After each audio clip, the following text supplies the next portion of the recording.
Everyone, welcome back to जोर का जोड़। मीरा जीशान और उमर ज़ाहिर की तरफ से आपको एक बार फिर बहुत बहुत खुश आमदीद। और आज का प्रोग्राम यकीनन सेमीफाइनल से पहले आखिरी प्रोग्राम है। इसके बाद सेमीफाइनल्स का मरहला शुरू हो जाएगा और फिर बात होगी फाइनल्स की। यानी कल बहुत इंपॉर्टेंट 2 मैचेस हैं, जिनमें एक मैच अफगानिस्तान और साउथ अफ्रीका का है और दूसरा इंडिया और इंग्लैंड का है। चारों ही बहुत बेहतरीन टीम्स हैं। सबसे पहले इन चारों टीम्स को बहुत बहुत मुबारकबाद कि उन्होंने सेमीफाइनल्स में क्वालिफाई किया। और दूसरी जानिब अगर हम देखते हैं तो इनके लिए बहुत सारी नेक तमन्नाएं हैं और देखना ये है कि मुकाबला किस सिमत में जाता है। फाइनल्स में कौन सी टीम्स हमें देखने को मिलती हैं। क्या अफगानिस्तान फाइनल्स में भी शमूलियत कर सकता है, क्या इंडिया फाइनल्स में जा सकता है। और इंडिया के लिए इस बार फाइनल्स में जाना और फाइनल्स की ट्रॉफी जीतना बिल्कुल एक मिसिंग एलिमेंट है जो 2023 में वो पूरा ना कर पाए। तो यकीनी तौर पर इंडिया इस बार अपने एक बेहतरीन इंटेंट के साथ हमें नज़र आ सकता है। दूसरी जानिब अगर हम देखते हैं तो अफगानिस्तान भी बहुत ज़बरदस्ती स्पीड में जा रहा है। जिस तरह से उन्होंने एक बड़े मार्जिन के साथ मैचेस जीते और बड़े बड़े मैचेस में बड़े बड़े डिफरेंसेस के साथ उन्होंने विन अपने नाम की। राशिद खान के लिए बहुत सारी नेक तमन्नाएं हैं, बहुत सारी मुबारकबाद है। और देखना यह है कि सेमीफाइनल्स में साउथ अफ्रीका के खिलाफ अफगानिस्तान किस स्ट्रैटेजी के साथ जाता है, कैसे अपना आप मनवाता है और फाइनल्स में शामिल होने के लिए कितना जोश व जज्बा इनके अंदर हमें नज़र आएगा। तो यकीनन कल का दिन हमारे लिए बहुत इंपॉर्टेंट, बहुत इंटरेस्टिंग होने वाला है। जी बिल्कुल। और सेमीफाइनल से पहले आईसीसी ने जो है ऑफिशियल्स का भी ऐलान कर दिया है, मैच ऑफिशियल्स का। अगर ऑस्ट्रेलिया की अफगानिस्तान और साउथ अफ्रीका के मैच की बात करें तो उसमें रिचर्ड इलिंगवर्थ जो कि 1992 में इंग्लैंड के रिप्रेजेंटेटिव थे, उन्होंने नुमाइंदगी की थी। अब वो उसके बाद उन्होंने अंपायरिंग में अपना कैरियर जो है वो लॉन्च कर लिया था। तो वो कल फराइज जवाब देंगे। उनके साथ जो हो गए रिचर्ड इलिंगवर्थ के साथ जो है नितेश मेनन हो गए। और इसी तरह इंडिया और जो क्या नाम है जी, आदा दरअसल थोड़ा सा तबीयत डाउन है हमारे उमर साहब की, लेकिन हमारे उमर साहब का नॉलेज जो है वो मुकाबले से बाहर आ रहा है। जैसे तबीयत नीचे जाती जा रही है, नॉलेज ऊपर जाता जा रहा है। तो वो नॉलेज और तबीयत का आपस में एक मुकाबला यहाँ चल रहा है। इंग्लैंड का जो मैच होगा ना, अब सॉफ्टवेयर दोबारा से जो है वो स्टार्ट हुआ है। क्रिस गैफनी और रॉडी टकर जो है वो मैच के फ्राई से जवाब देंगे। और इससे पहले आपने ये भी खबर आप बाइट द सीट पढ़ी थी कि एहसन रजा जो है वो मैच रेफरी के फ्राई से जवाब देंगे ये अफगानिस्तान और साउथ अफ्रीका वाले मैच में। और अब अफगानिस्तान और साउथ अफ्रीका की बात करें वीरा बगैर, तो अफगानिस्तान ओबियसली साउथ अफ्रीका के लिए जो है बहुत ही एक टफ टारगेट होगा। उसकी वजह ये है kind of display they shot through out this tournament. Uganda को तो हरा दिया 124 रन से, और वो भी इतने बड़े मार्जिन से हराया कि एक जेनवन जो एक टेस्ट साइड होती है वो उसकी एक इंडिकेशंस थी उनकी परफॉर्मेंस से। आप ये देखें कि एक तो उनका जो बिलीफ सिस्टम हम बात करते हैं बड़ा स्ट्रॉन्ग है और उनका बस फोकस होता है कि यार ये हमने जो है ना अपना जो टारगेट है उसे पूरा करना है। अगर फॉर इंस्टेंस एक बैटर है उसे आउट करना है तो आउट करके रह गया। ये देखे ना कल बांग्लादेश वाले मैच में बांग्लादेश इजीली जीत सकता था, जस्ट उन्होंने निगोशिएशन करनी थी लेकिन प्रेशर जो है ज़बरदस्ती जो है वो इन्फ्यूज़ किया। और आप ये देखें कि ये आसान नहीं होता। आप बड़ी बात होती है अपने हार्ट बीट को कंट्रोल रखना, इमोशंस को कंट्रोल करना। उनको पता है अफगान फैंस उनके बैक है, उनकी स्ट्रेंथ है। चंद ही अफगान फैंस आए हुए थे, लेकिन जिस तरह से वो आए हुए थे तो वो के लिए एक इंस्पायरेशंस थी। खैर, लेकिन ये भी अच्छा होता कि जो उनके जो रिप्रेजेंटेटिव है जिन्होंने इंडिया का कहा है कि जी इंडिया जो है उन्होंने मदद की है, तो पाकिस्तान का भी अगर वो कह देते तो कोई इसमें बुरी बात नहीं हो रही थी, क्योंकि एक रिच हिस्ट्री जैसे हमने कल भी मेंशन किया। लेकिन खैर अफगानिस्तान अपने भाई है और बड़ी उनकी तमन्ना है कि वो अच्छा करे। और जहाँ तक बात है साउथ अफ्रीका की, तो साउथ अफ्रीका के पास बड़ा अच्छा चांस है। 2009 में पहली बार ये सेमीफाइनल खेले थे मीरा, फिर 2014 में खेले थे। और मजे की बात ये है कि दोनों टीमें जिनके खिलाफ ये सेमीफाइनल खेले थे ये एशियन टीमें थी। 2009 में पाकिस्तान के खिलाफ खेले, 2014 में जो है वो इंडिया के खिलाफ खेले और अब अफगानिस्तान के खिलाफ खेल रहे। और अफगानिस्तान के खिलाफ एक इनको प्रॉपर प्लानिंग के साउथ आना पड़ेगा। और मार्क राम जिस तरह से अभी तक लेके चले ना साउथ अफ्रीका को, मुझे लगता है कि प्लानिंग के साथ ही आएंगे। और मैंने ये भी बात की थी कि 2014 में जब साउथ अफ्रीका सेमीफाइनल खेले थे तो ये अंडर 19 के कप्तान थे उस वक्त। नाउ ये अब सीनियर टीम के कप्तान है और डिफरेंट टैक्टिक के साथ ये मैदान में उतरे सो फार, सो विच इज क्वाइट एक्सेप्शनल। और इनके पास भी प्रॉपर फोर्स है। अगर आप बैटिंग की बात करें, veteran someone like Colter de Kock है, Markram himself is such an exceptional package not only with the bat but with the ball. हमने देखा कि लास्ट आउटिंग में खुद लीड फ्रॉम द फ्रंट किया बॉलिंग में भी। और फिर जेन्युइन स्पिनर्स महाराज, ठीक है, तब्रेज तबशी इज आउटस्टैंडिंग, यू नो, बहुत ही आउटस्टैंडिंग बॉलर है और वो भी काफ़ी अरसे से अब साउथ अफ्रीका की टीम से वाबस्ता है। मार्को जेनसन को कौन भूल सकता है, एलरिक नोर्किया को कौन भूल सकता है, और नए उभरते हुए स्टार बाट मैरको को जो है भूल सकता है। वहाँ से राशिद खान लीड करेंगे, गुलबदीन नाइब अब कुछ थोड़ी सी एक्टिंग करेंगे, कुछ अपने मसल्स को फ्लेक्स करेंगे, लेकिन अफगानिस्तान के लिए जान ज़रूर मारेंगे। मोहम्मद आबी से एक्सपेक्टेशन इसलिए ज़्यादा हो जाती है क्योंकि वो सबसे ज़्यादा पुराने जो है प्लेयर है। हमारे जो कैमरा मैन है गरीबी जो है हमारी जो है ये डिस्कशन जो है वो सुन रहे हैं बहुत कीली। तो आप ये देखें उनको भी अफगानिस्तान की टीम से जो है काफ़ी एक्सपेक्टेशंस है। इसके अलावा आप ये देखें फजल हक फरूकी एक एशिया के उभरते हुए एक स्पीडस्टर, इस्लामाबाद यूनाइटेड को भी रिप्रेजेंट कर चुके हैं, आईपीएल भी खेल चुके हैं और यकीनन वो चाहेंगे कि अपना वो जो रिकॉर्ड है लीडिंग विकेट टेकर होने का जो है वो मेंटेन कर सके इस साल। क्योंकि हमने जैसे कहा था कि 2007 में उमर गुल साहब थे लीडिंग विकेट टेकर, 2009 में जो है वो भी उमर गुल साहब थे। तो फजल हक फरूकी के पास एक बेहतरीन मौका है। वहाँ से अगर आप इंडिया की बात करें तो इंडिया चाहेगा कि बदला ले इंग्लैंड से, 2022 का रिवेंज ले। इंग्लैंड लेके चाहेगा उस रिवेंज को इंटैक्ट रखे, मेंटेन करे। और जॉस बटलर की क़यादत में definitely they are going to spring some surprises. लेकिन इंडिया को आप बिल्कुल लाइट ना ले क्योंकि राहुल द्रविड़ जिस तरह के साथ काम करे लड़कों पे, वो एक एग्जाम्पल सेट किया उन्होंने। और विराट कोहली के पास बस एक मौका ज़रूर है कि इस पर वो ब्लास्ट करे। उनके फैंस डेफिनेटली ये चाहेंगे और हम भी चाहेंगे क्योंकि एक क्वालिटी प्लेयर जब थोड़ा सा रफ पैच पे हो तो अच्छा नहीं लगता, लेकिन जब वो एट द सेम टाइम जब वो वापस आता है तो वो फिर धमाका जरूर करता है। हमने देखा ना रोहित शर्मा को, उन पे भी बात हो रही थी कि वो नहीं परफॉर्म किया, लेकिन जब परफॉर्म किया तो सीधा ही परफॉर्म किया है, रिकॉर्ड की बर्बाद कर दी उन्होंने। तो मैचेस बड़े अच्छे हो गए। हाँ दुख है पाकिस्तान की टीम नहीं है, क्यों नहीं दुख, बहुत ज़्यादा दुख है, लेकिन चले अब आगे बढ़ना है और इंशाल्लाह ताला सिस्टम जो है हमारा बेहतर होगा और हमारी टीम बाउंस बैक करेगी। सलाहियतें तो बहुत है, कोई बात नहीं, ये अप्स एंड डाउन आते हैं, लेकिन क्रिकेट को एम्ब्रेस करना चाहिए और अच्छी क्रिकेट हुई है मानना पड़ेगा। अगर आप देखें न्यूयॉर्क में देख लें, आप अमेरिकन लेग में देख लें कि रन थोड़े से अगर कम आ रहे थे मीरब, लेकिन ये ज़रूर है कि आप ये देख लें कि दोबारा से हमने देखा कैरिबियन में के रन अच्छे स्कोर हुए हैं। हाँ विंड्स ने थोड़ा सा तंग किया है, बारिशों ने थोड़ा सा तंग किया है, लेकिन वो भी शायद क्रिकेट का हुस्न है। अच्छा उमर, बारिशों की बात आपने की है, अगर मैचेस के दरमियान बारिश हो जाती है, फॉर एग्जांपल अफगानिस्तान और साउथ अफ्रीका का मैच है या इंडिया और इंग्लैंड का मैच है, अगर बारिश हो जाती है तो फिर क्या सिचुएशन होगी? एक बात काटना चाहता हूँ, हाँ। माजरत के साथ, कोई मसला नहीं, कि फैंस को बताना चाहता हूँ कि इनकी बर्थडे है आज, तो विश करें इनको, कमेंट्स करें जी। अब आपके करें जो है उमर, बारिश की अगर हम बात करते हैं, अगर मैचेस में हो जाती है तो यू नो एक जो मतलब एक मेथड है कि 1-1 पॉइंट मिल जाता है जी, तो क्या इसमें सूरत हाल हो सकती है बारिश का? अब दोबारा सवाल आपका सुना नहीं सही, एक बार फिर कर दे ताकि जरा यानी देखिए अब 2 मैचेस हैं, एक इंडिया इंग्लैंड का मैच है और ये फाइनल मैच है। इसके बाद ये डिसाइड होना है कि फाइनल्स में कौन सी टीम ने जाना है। तो अगर बारिश हो जाती है इस मैच के दौरान, यस सेमीफाइनल में अगर बारिश हो जाती है तो फिर तो 1-1 पॉइंट दोनों को मिल जाता है। ये जो इस पे जो नजर रखी है ना उसके मुताबिक ये कि जो पहला सेमीफाइनल है वो होना है ट्रिनिडेड एंड टोबैगो में, ब्रेल लारा इंटरनेशनल स्टेडियम में। तो वहाँ पे तो सुना तो यही था कि रिजर्व डे होगा, लेकिन जहाँ तक बात है दूसरे सेमीफाइनल की जो कि होना है गयाना में, तो उसमें ऑब्वियसली वो रिजर्व डे तो बिल्कुल भी नहीं है, लेकिन टाइम एक्सटेंड हो सकता है, ड्यूरेशन ऑफ प्ले एक्सटेंड हो सकती है। हाँ। तो ये सारी चीज़ें हैं बहरहाल। लेकिन आपने बारिश की बात की ना, तो गयाना में ये चीज़ें हैं भी, पॉसिबिलिटी भी है, प्रेडिक्शन भी अभी तक हो रही है, फोरकास्ट हो रहा है कि बारिश होगी। गणेश साहब फिर देख रहे हैं, तो कहने की बात ये है कि देखते क्या होता है, लेकिन कैरिबियन में हमने देखा है। फिर आप नेट रन रेट के अकॉर्डिंगली फैसला करते हैं कि कौन सी टीम क्वालिफाई कर रही है फाइनल्स के लिए।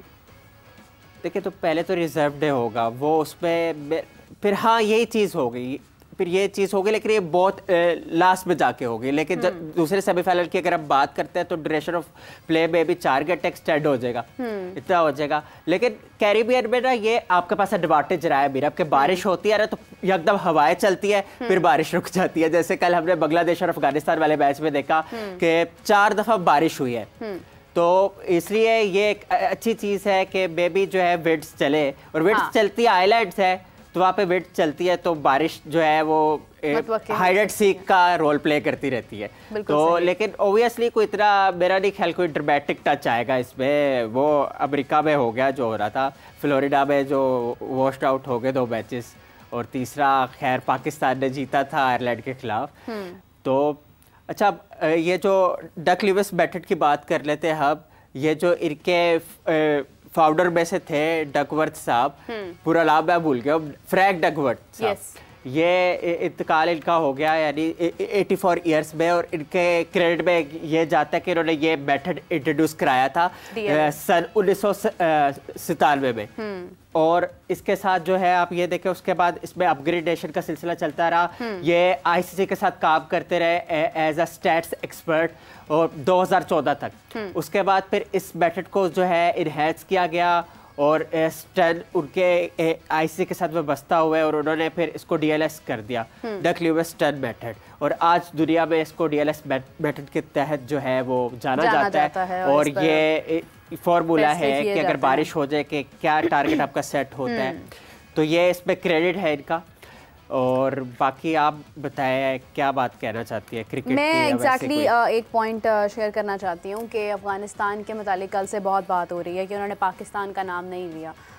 कल हाफिज़ साहब भी कह रहे थे कि देखिए पाकिस्तान को किसी की भी इस वक्त दिलासे की या ऐसी चीज़ की ज़रूरत नहीं है।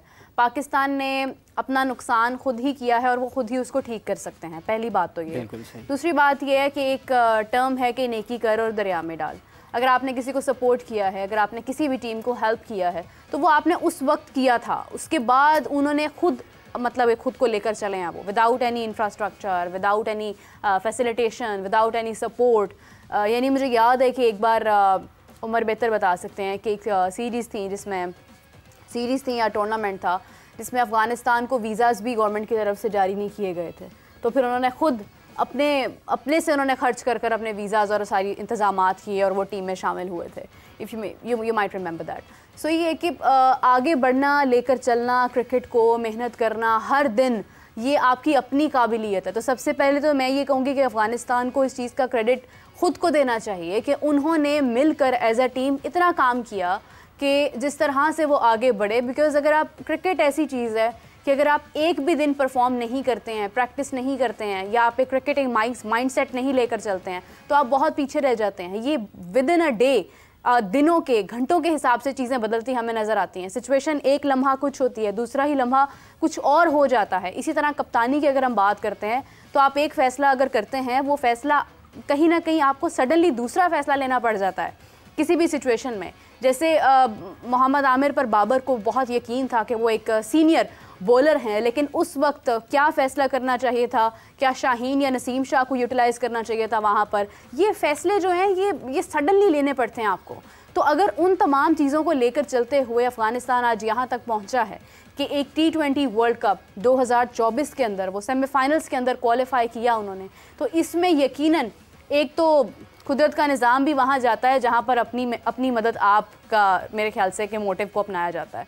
लेकिन अगर आप हर वक्त आपको तमाम चीज़ें, तमाम फैसिलिटीज़ दी जा रही हैं, यानी जिस तरह पाकिस्तान के होटल्स नज़दीक कर दिए गए, मोहसिन नकवी साहब ने being a chairman Pakistan team को इतना सपोर्ट किया, इस बार इतना सपोर्ट किया, जहाँ गए वहाँ ख़ुद पहुँचे, वहाँ पहुँचकर उनको सपोर्ट किया, कौम से रिक्वेस्ट की कि इनके बारे में कोई बात ना करें, इनको सपोर्ट करें, इनकी मदद करें, इनको आप मोरल सपोर्ट दें। उसके बावजूद अगर टीम कहीं ना कहीं परफॉर्म नहीं कर पा रही है, तो फिर एक ऐसी टीम जिसको विदाउट एनी सपोर्ट, जो अपनी मेहनत करके खुद सब कुछ कर कर आगे बढ़ रही है, तो मेरे ख्याल से कि ये उनकी अपनी अचीवमेंट है और इसमें हमें सिर्फ उनको अप्रिशिएट करना चाहिए। पाकिस्तान टीम को किसी की भी उन्होंने क्या किया, पाकिस्तान टीम ने किस तरह सपोर्ट किया, वो पास्ट था, वो गुजर चुका है। हम आज की बात करते हैं तो आज तो पाकिस्तान टीम खुद अपनी मदद नहीं कर पा रही है। सो द थिंग इज़ दैट कि आपको अपनी क्रिकेट को बेहतर करना है, ना कि ये कि हम ये सोचें कि वो हमारी वजह से आगे बढ़ा है। हम तो खुद आगे नहीं बढ़ पा रहे हैं, हम कितना पीछे रह गए हैं, हमें इस चीज़ पर गौर करना है। अगर हम हॉकी की बात करते हैं तो इस वक्त सबसे ज़्यादा तनज़्ज़ुली का शिकार पाकिस्तान की हॉकी टीम है। तो पाकिस्तान ने अपनी हॉकी तो अपने ही मुल्क में शुरू की थी, मगर क्या बात है कि आज उस पर हमने गौर नहीं किया तो हम आज अपनी हॉकी खो बैठे हैं। हम अपने कई खेल जिनको हम आगे लेकर जा सकते थे हम खो चुके हैं। अरशद नदीम की अगर हम बात करें, आप देखें हमारे पास एक बहुत बड़ी मिसाल है कि टैलेंट मौजूद है, हर चीज़ मौजूद है, मगर सपोर्ट नहीं है तो वो कुछ नहीं कर पा रहे हैं। So the thing is that कि जो टीमें, जो कौमें अपनी मदद खुद करके आगे बढ़ती हैं उनको फिर कुदरत का निज़ाम भी सपोर्ट करता है। और अगर आप बस ये देखें कि नहीं आपको फेम चाहिए, आपको $25 देकर पिक्चर्स लोगों को कहना है कि हमारे साथ लें, आपको ये चाहिए, आपको ये लग्जरी चाहिए, आपको एड्स में आना है, आपको मुकाबला करना है, आपको कैप्टेंसी चाहिए, आपको उसको कैप्टेंसी नहीं देनी है, अगर आप इन चीज़ों में पड़े रहते हैं तो मुझे लगता है कि फिर आप सक्सेसफुल नहीं हो सकते हैं। आप उसी, वो हाफिज़ साहब एक लफ्ज़ बोलते हैं गोरख धंधा, उसका शिकार रहते हैं, आप उससे आगे नहीं बढ़ सकते हैं। So the thing is that कि I really appreciate Afghans that they have made it. उन्होंने इस पर काम किया, उन्होंने इसको वो आगे लेकर बढ़े हैं। Rashid Khan the way I think कल समबडी हाईलाइटेड के राशिद खान ने जब अपना बैट फेंका गुस्से से, सो द वे जो जिस तरह से उनको आगे से रिस्पॉन्स मिला, it was beautiful. It shows कि what is the team work actually, how do you respect your captain. तो यहाँ पर ऐसी हमें चीज़ कोई नज़र ही नहीं आती। मेरे ख्याल से अजलान ने इस बात को हाईलाइट किया था या कादिर ने किया था। सो अगर देखें आपके टीम वर्क होता क्या है, कैप्टेंसी होती क्या है, तो फिर आपको नज़र आता है कि क्यों लोगों की क्रिकेट जो है वो आज एक बड़े मुकाम तक जा रही है, क्यों Jos Butler as a captain अच्छा परफॉर्म कर रहे हैं। अगर वो नहीं करते हैं फिल सॉल्ट चल जाते हैं, अगर वो नहीं चलते हैं तो उनके पास आगे बहुत सारे नाम हैं। क्यों पैट कमिंस का नाम है, क्यों रोहित शर्मा का नाम है, बिकॉज यहाँ पर अगर किसी को ओहदा दिया जाता है तो ओहदे से फ़र्क नहीं पड़ता, फ़र्क आपकी मुल्क से पड़ता है। गैरी क्रिस्टन ने बड़ी खूबसूरत बात की थी शाहीन को कि जो नाम तुम्हारे पीछे लिखा है उस पर मत जाओ, जो आगे लिखा है उसके बारे में सोच कर खेलो। तो एग्जैक्टली जो टीमें हमें फातिहा नज़र आती हैं, गैरी क्रिस्टन ने कहा था ना उनको अपने पॉडकास्ट में, तो जो नाम आपको आपकी मतलब टी शर्ट के आगे जो लिखा होता है, जो आपके मुल्क का नाम होता है, टीम मेंबर्स उनके लिए खेलते हैं, तो वो हमें खेल में निखार नज़र आता है, एक जुस्तजू नज़र आती है, एक सपोर्ट नज़र आती है। लेकिन जब आपको अपनी ज़ातियत, आपने ये सोचना हो कि मेरे उतने स्टैट्स थे और मैं अगर इतने रन्स बनाऊंगा तो मेरे उतने हो जाएंगे और मैं टॉप 4 में आ जाऊंगा, मैं रैंकिंग में नंबर 1 आ जाऊंगा, तो मेरे ख्याल से कि फिर आप खेल नहीं सकते हैं। फिर तो आप इसी कैलकुलेशन में लगे रहेंगे ना। कैलकुलेट करना हमारा काम है, हम यहाँ बैठे हैं, हम स्टैट्स की बात करते हैं, हम बैठे हैं, हम इसीलिए बैठे हैं कि हम जज करें कि अच्छा उसने इतने रन्स बना लिए, उसने इतने बना लिए। अगर रन्स की बात होती, अगर रैंकिंग की बात होती, तो मेरे ख्याल से रोहित शर्मा क्रिस गेल का रिकॉर्ड तोड़ दे। 2010 में एज ए कैप्टन उन्होंने 98 रन्स बनाए, तो रोहित शर्मा 100 रन्स बना के उनसे ऊपर चले जाते। लेकिन उन्होंने नहीं सोचा, उन्होंने अटैकिंग फॉर्म में खेला, मुसलसल खेला पाकिस्तान अपनी इंडिया की टीम के लिए। तो फिर आप ये देखें कि ये चीज़ें, इससे फ़र्क पड़ता है, बहुत फ़र्क पड़ता है। इससे कोई ताल्लुक़ नहीं है आपका कि आप क्या कर रहे हैं, किस तरह से फैसिलिटीज़ को गेन कर रहे हैं, because it's all about your skills. आपकी नीयत बहुत मैटर करती है। अगर आपकी नीयत अच्छी है खेल में तो मुझे लगता है कि आपके अमल में भी निखार आता है। अगर आपकी नीयत बुरी है किसी भी जगह पर तो फिर आपकी मदद ना खुदा करता है, ना आप खुद कर सकते हैं। सो अब पाकिस्तान टीम हमारी, पाकिस्तान वापस आ चुके हैं, हमारे तमाम प्लेयर्स बाबर आ चुके हैं, और देखना ये है कि अब इनके लिए क्या फ़ैसले होते हैं, क्योंकि हम फिर भी सपोर्ट करते हैं, हम फिर भी ये कहते हैं कि हम नहीं चाहते हैं कि बाबर आजम रेस्ट करें, ड्रॉप हो जाएं, रिजवान ड्रॉप हो जाएं, हमें अपने टॉप प्लेयर्स नज़र ना आए मैच में वो खूबसूरती ही नहीं हो सकती है। छोटे छोटे बच्चे हैं, वो जब जाते हैं तो वो बाबर आजम के बारे में बात करते हैं, वो रिजवान की बात करते हैं, साइम अयूब की इनफैक्ट बात करते हैं। तो अगर हमें ये नाम अपनी टीम में नज़र नहीं आएंगे तो हमें भी अफसोस होगा। लेकिन फिर भी अगर आप मुसलसल गलतियों पर गलतियां करेंगे तो फिर तो फ़ैसले सख्त मुझे लगता है कि लेने पड़ेंगे। खैर, अब टेस्ट सीरीज़ भी जारी होने वाली है बांग्लादेश के साथ, और ट्रेनिंग सेशन जारी है। इतनी शदीद गर्मी है कि इस गर्मी में शायद कोई भी बाहर ना निकले, लेकिन आप देखें कि जिन्होंने ट्रेनिंग करनी है वहाँ पर ट्रेनिंग कर रहे हैं। सरफराज अहमद की क़यादत के अंदर पहले भी हमने देखा कि टेस्ट में किस तरह से क्या चीज़ें होती रही हैं। अब भी कोशिशें जारी हैं, ट्रेनिंग जारी है, तमाम लोग उसमें प्रैक्टिस कर रहे हैं। मकसद ये है कि अपनी टीम के लिए हमने कुछ करना है, हमने खेलना है। और टेस्ट एक ऐसी चीज़ है, टेस्ट का फॉर्मेट ऐसा फॉर्मेट है कि जिसमें आपकी गलतियां छुपी रहती नहीं हैं। तो जो भी प्लेयर्स हमें आज टेस्ट में नज़र आएंगे खेलते हुए, परफॉर्म करते हुए, सब वाज़ह हो जाएगा कि अगर हम आमिर जमाल की अगर हम बात करते हैं तो आमिर जमाल भी देखें आपके, हमने उनकी फॉर्म देखी, जिस तरह से उन्होंने अटैकिंग फॉर्म की, तो इसीलिए उनका नाम आज यहाँ पर लिया जा रहा है। अगर हम किसी भी प्लेयर को देखते हैं जो टेस्ट में परफॉर्म करता है तो फिर हम उसके बारे में हम सोचते हैं कि इसकी फ़लाँ चीज़ अच्छी है, इसकी फ़लाँ चीज़ अच्छी है, ये फ़लाँ फॉर्मेट के अलावा दूसरे फॉर्मेट में भी जा सकता है। सो द थिंग इज़ दैट कि ये आपके पास एक अच्छा मौका है, अगर आप इसमें शामिल नहीं हैं तो मुझे लगता है कि ये सख्त फैसला कहीं ना कहीं आपकी अपनी कारकर्दगी की वजह से लिया गया, और ये इस पर रेस्ट करने की बात नहीं है। इसमें ये नहीं है कि आप सिर्फ बैठें और आप कहें कि हम सीनियर प्लेयर हैं तो हमें रेस्ट करवाया गया। अरे भाई नहीं, ये आपकी कारकर्दगी की वजह से आपको पीछे किया गया है। हमें टेस्ट में भी हारना नहीं है, हमें ये भी सीरीज़ हारनी नहीं है, इसलिए हमने आपको पीछे कर दिया है। तो इस बात को अंडरस्टैंड करें, अपनी आप को निखारें। डोमेस्टिक आपके पास मौजूद है, आप खेलें, अपनी फॉर्म को बेहतर करें, वेरिएशंस लेकर आएंगे तो आपकी आगे हमें कोई प्रेजेंस नज़र आएगी, वरना ये बड़ी जालिम फील्ड है। ये तो क्रिकेटर का तो कैरियर ही बहुत छोटा सा होता है, कोई भी आता है और वो रिप्लेस कर जाता है। ऋषभ पंत टीम में मौजूद है और उन्होंने अपना नाम बना लिया है। सो यू थिंक अगर आपके बगैर क्रिकेट नहीं चल सकती है तो ये आपका बहुत बड़ा वहम है, बिकॉज क्रिकेट चलती है, क्रिकेट नहीं रुकती है। प्लेयर्स हर दिन के हिसाब से प्लेयर्स बनते हैं, सामने आते हैं और फिर उनको प्रोड्यूस करना आगे बोर्ड की जिम्मेदारी होती है। तो बिल्कुल ऐसे ही आपके होने से कुछ बेहतर हो रहा है ये पॉसिबल नहीं है। आप नहीं होंगे तो वो और भी बेहतर हो सकता है। सो आपको अपनी प्रेजेंस यकीनी बनानी है, आपको अपना मनवाना है अपनी परफॉर्मेंस देकर। बिल्कुल सही है। और कोई बात कर लिया? बस जज्बात बहुत ज़्यादा हैं, लेकिन क्या करें। ये आपको याद होगा जब से हमारे ट्रांसमिशन शुरू हुई है, एक बात आपने बहुत ज्यादा सुनी होगी, एक वर्ड सुना होगा, वो कौन सा वर्ड है जरा आप गैस करें। कैप्टन। फिलहाल तो मैंने हाफिज इमरान बहुत ज्यादा सुना है और वो हमारे साथ अभी लाइन पर हैं। अच्छा। अस्सलाम वालेकुम हाफिज साहब, कैसे हैं आप? फिर सही है। वालेकुम सलाम, मेरा बहुत शुक्रिया आपका। हाफिज साहब, अभी बड़ी तफसीलन गुफ्तगू हम कर रहे थे प्लानिंग के अतबार से, प्लेयर्स के अतबार से, कि वो किस तरह से अपने आप को बेहतर कर सकते हैं। डोमेस्टिक मौजूद है, तमाम चीज़ें मौजूद हैं, हर चीज़ हमारे प्लेयर्स के सामने है, लेकिन फिर भी अगर कोई प्लेयर अपनी परफॉर्मेंस में वेरिएशंस नहीं लेकर आता, परफॉर्म नहीं करता, तो वो मेरे ख्याल से उसकी अपनी गलती है। अभी अगर हम बात करें हाफिज साहब, बांग्लादेश टेस्ट सीरीज़ जारी होने वाली हैं और उसमें हमारे टॉप क्रिकेटर्स शायद ना हो, लेकिन फिर भी आप देखें कि आपको नहीं लगता कि टेस्ट एक ऐसा फॉर्मेट है जहां पर आप बेहतर भी कर सकते हैं, आपकी गलतियां ज़्यादा वाज़िया भी हो जाती हैं। तो टेस्ट क्रिकेट विद बांग्लादेश ये सीरीज़ को आप किस तरह देख रहे हैं? देखें, डिपेंड करता है कि पाकिस्तान किस सोच के साथ मैदान में उतरता है। अभी तो T20 फॉर्मेट से हार के आए हैं। पाकिस्तान ऑस्ट्रेलिया में आखिरी मरतबा टेस्ट मैचेस खेला था और वहाँ पर पाकिस्तान की कारकर्दगी नताइज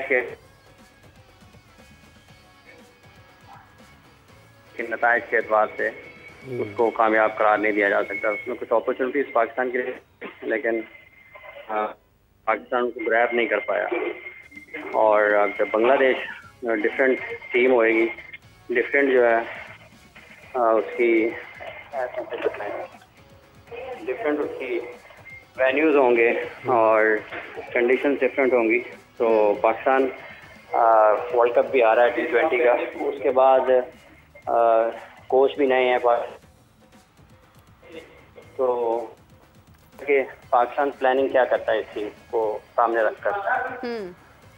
तो ये अब पाकिस्तान के ऊपर एक इम्तहान भी है कि जो थिंक टैंक है वो T20 फॉर्मेट की इस कारकर्दगी को बुनियाद बनाकर अपने जो टॉप क्रिकेटर्स हैं उनको ड्रॉ करता है। किस्म की मुख्तलिफ चीज़ें हैं, लेकिन जब अब चूँकि कोच नए हैं, ऑस्ट्रेलिया से उनका ताल्लुक है, शान मसूद उसके कैप्टन है, T20 फॉर्मेट खेलकर पाकिस्तान अभी आ रहा है। हाँ। तो ये एक चैलेंज ज़रूर होगा। चैलेंज इस एतबार से होगा कि आप किस सोच के साथ मैदान में उतर रहे हैं, किस सोच के साथ आप अपनी क्रिकेट को आगे बढ़ाना चाहते हैं। तो उसके बाद ही कुछ कहा जा सकता है, लेकिन ये कोई बड़ी बात नहीं होगी कि अगर आप कुछ प्लेयर्स को आराम दे भी देते हैं। और इसमें कुछ शक नहीं है कि ये W टेस्ट चैंपियनशिप के मैचेस हैं और इनके जो पॉइंट्स हैं वो भी बहुत अहमियत रखते हैं, लेकिन साथ ही साथ आपको अपनी ग्रोथ को भी देखना है कि आप ग्रो किस तरीके से कर रहे हैं, आप फ्यूचर को कैसे देख रहे हैं। सब ने हर वक्त तो खेलना नहीं होता और सब ने हमेशा खेलना नहीं होता। हाँ। तो अब पाकिस्तान के लिए ये चैलेंज ज़रूर होगा। चैलेंज सिर्फ और सिर्फ सोच के एतबार से और अपने फ्यूचर प्लानिंग के एतबार से है। बाकी होम ग्राउंड पर बांग्लादेश पाकिस्तान के लिए टेस्ट मैचेस में तो कोई बहुत मुश्किल हरीफ साबित होना नहीं चाहिए और होगा भी नहीं इंशाल्लाह। लेकिन पाकिस्तान जैसी क्रिकेट खेल रहा है वो तो मुख्तसर फॉर्मेट में उनके लिए USA भी मुश्किल हरीफ था, लेकिन बहरहाल टेस्ट मैचेस डिफरेंट होंगे। पाकिस्तान के पास उस एतबार से अच्छे खिलाड़ी मौजूद हैं अब देखना ही है कि ऐलान क्या होता है टेस्ट टीम का और फिर पाकिस्तान कैसे आगे बढ़ता है। बिल्कुल सही है। हाफिज साहब, अर्शदीप सिंह की बहुत बात हो रही है कि इंजमामुल हक साहब ने कहा कि उन्होंने बॉल टैंपरिंग की है, ये इस मुतालिक वो गुफ्तगू कर रहे हैं, तो किसमें कितनी हकीकत है? बिकॉज अगर इंजमामुल हक साहब कह रहे हैं तो डेफिनेटली इसमें कहीं ना कहीं हकीकत जो है वो वाज़ह है। तो क्या सूरत हाल है? लाजिम नहीं है कि इंजमाम साहब कह रहे हो तो हकीकत ही होगी, ये कोई यकीनी बात तो नहीं है कि अगर उन्होंने कहा है या किसी ने भी कहा है तो कोई बात 100% हकीकत ही होगी। वो एनालाइज कर रहे हैं गेम को, उनका ख्याल है कि वहाँ पर गेम के साथ कुछ हुआ है। तो वो 2 हैट्रिक्स की हैं पैट कमिंस ने भी और 1 हैट्रिक की है क्रिस जॉर्डन ने भी, और बुमराह भी बॉलिंग कर रहे हैं यहाँ पर इस वर्ल्ड कप में, विकेटें वो भी ले रहे हैं, फजल फारूकी भी विकेटें ले रहे हैं, नवीन भी विकेटें ले रहा है, ठीक है।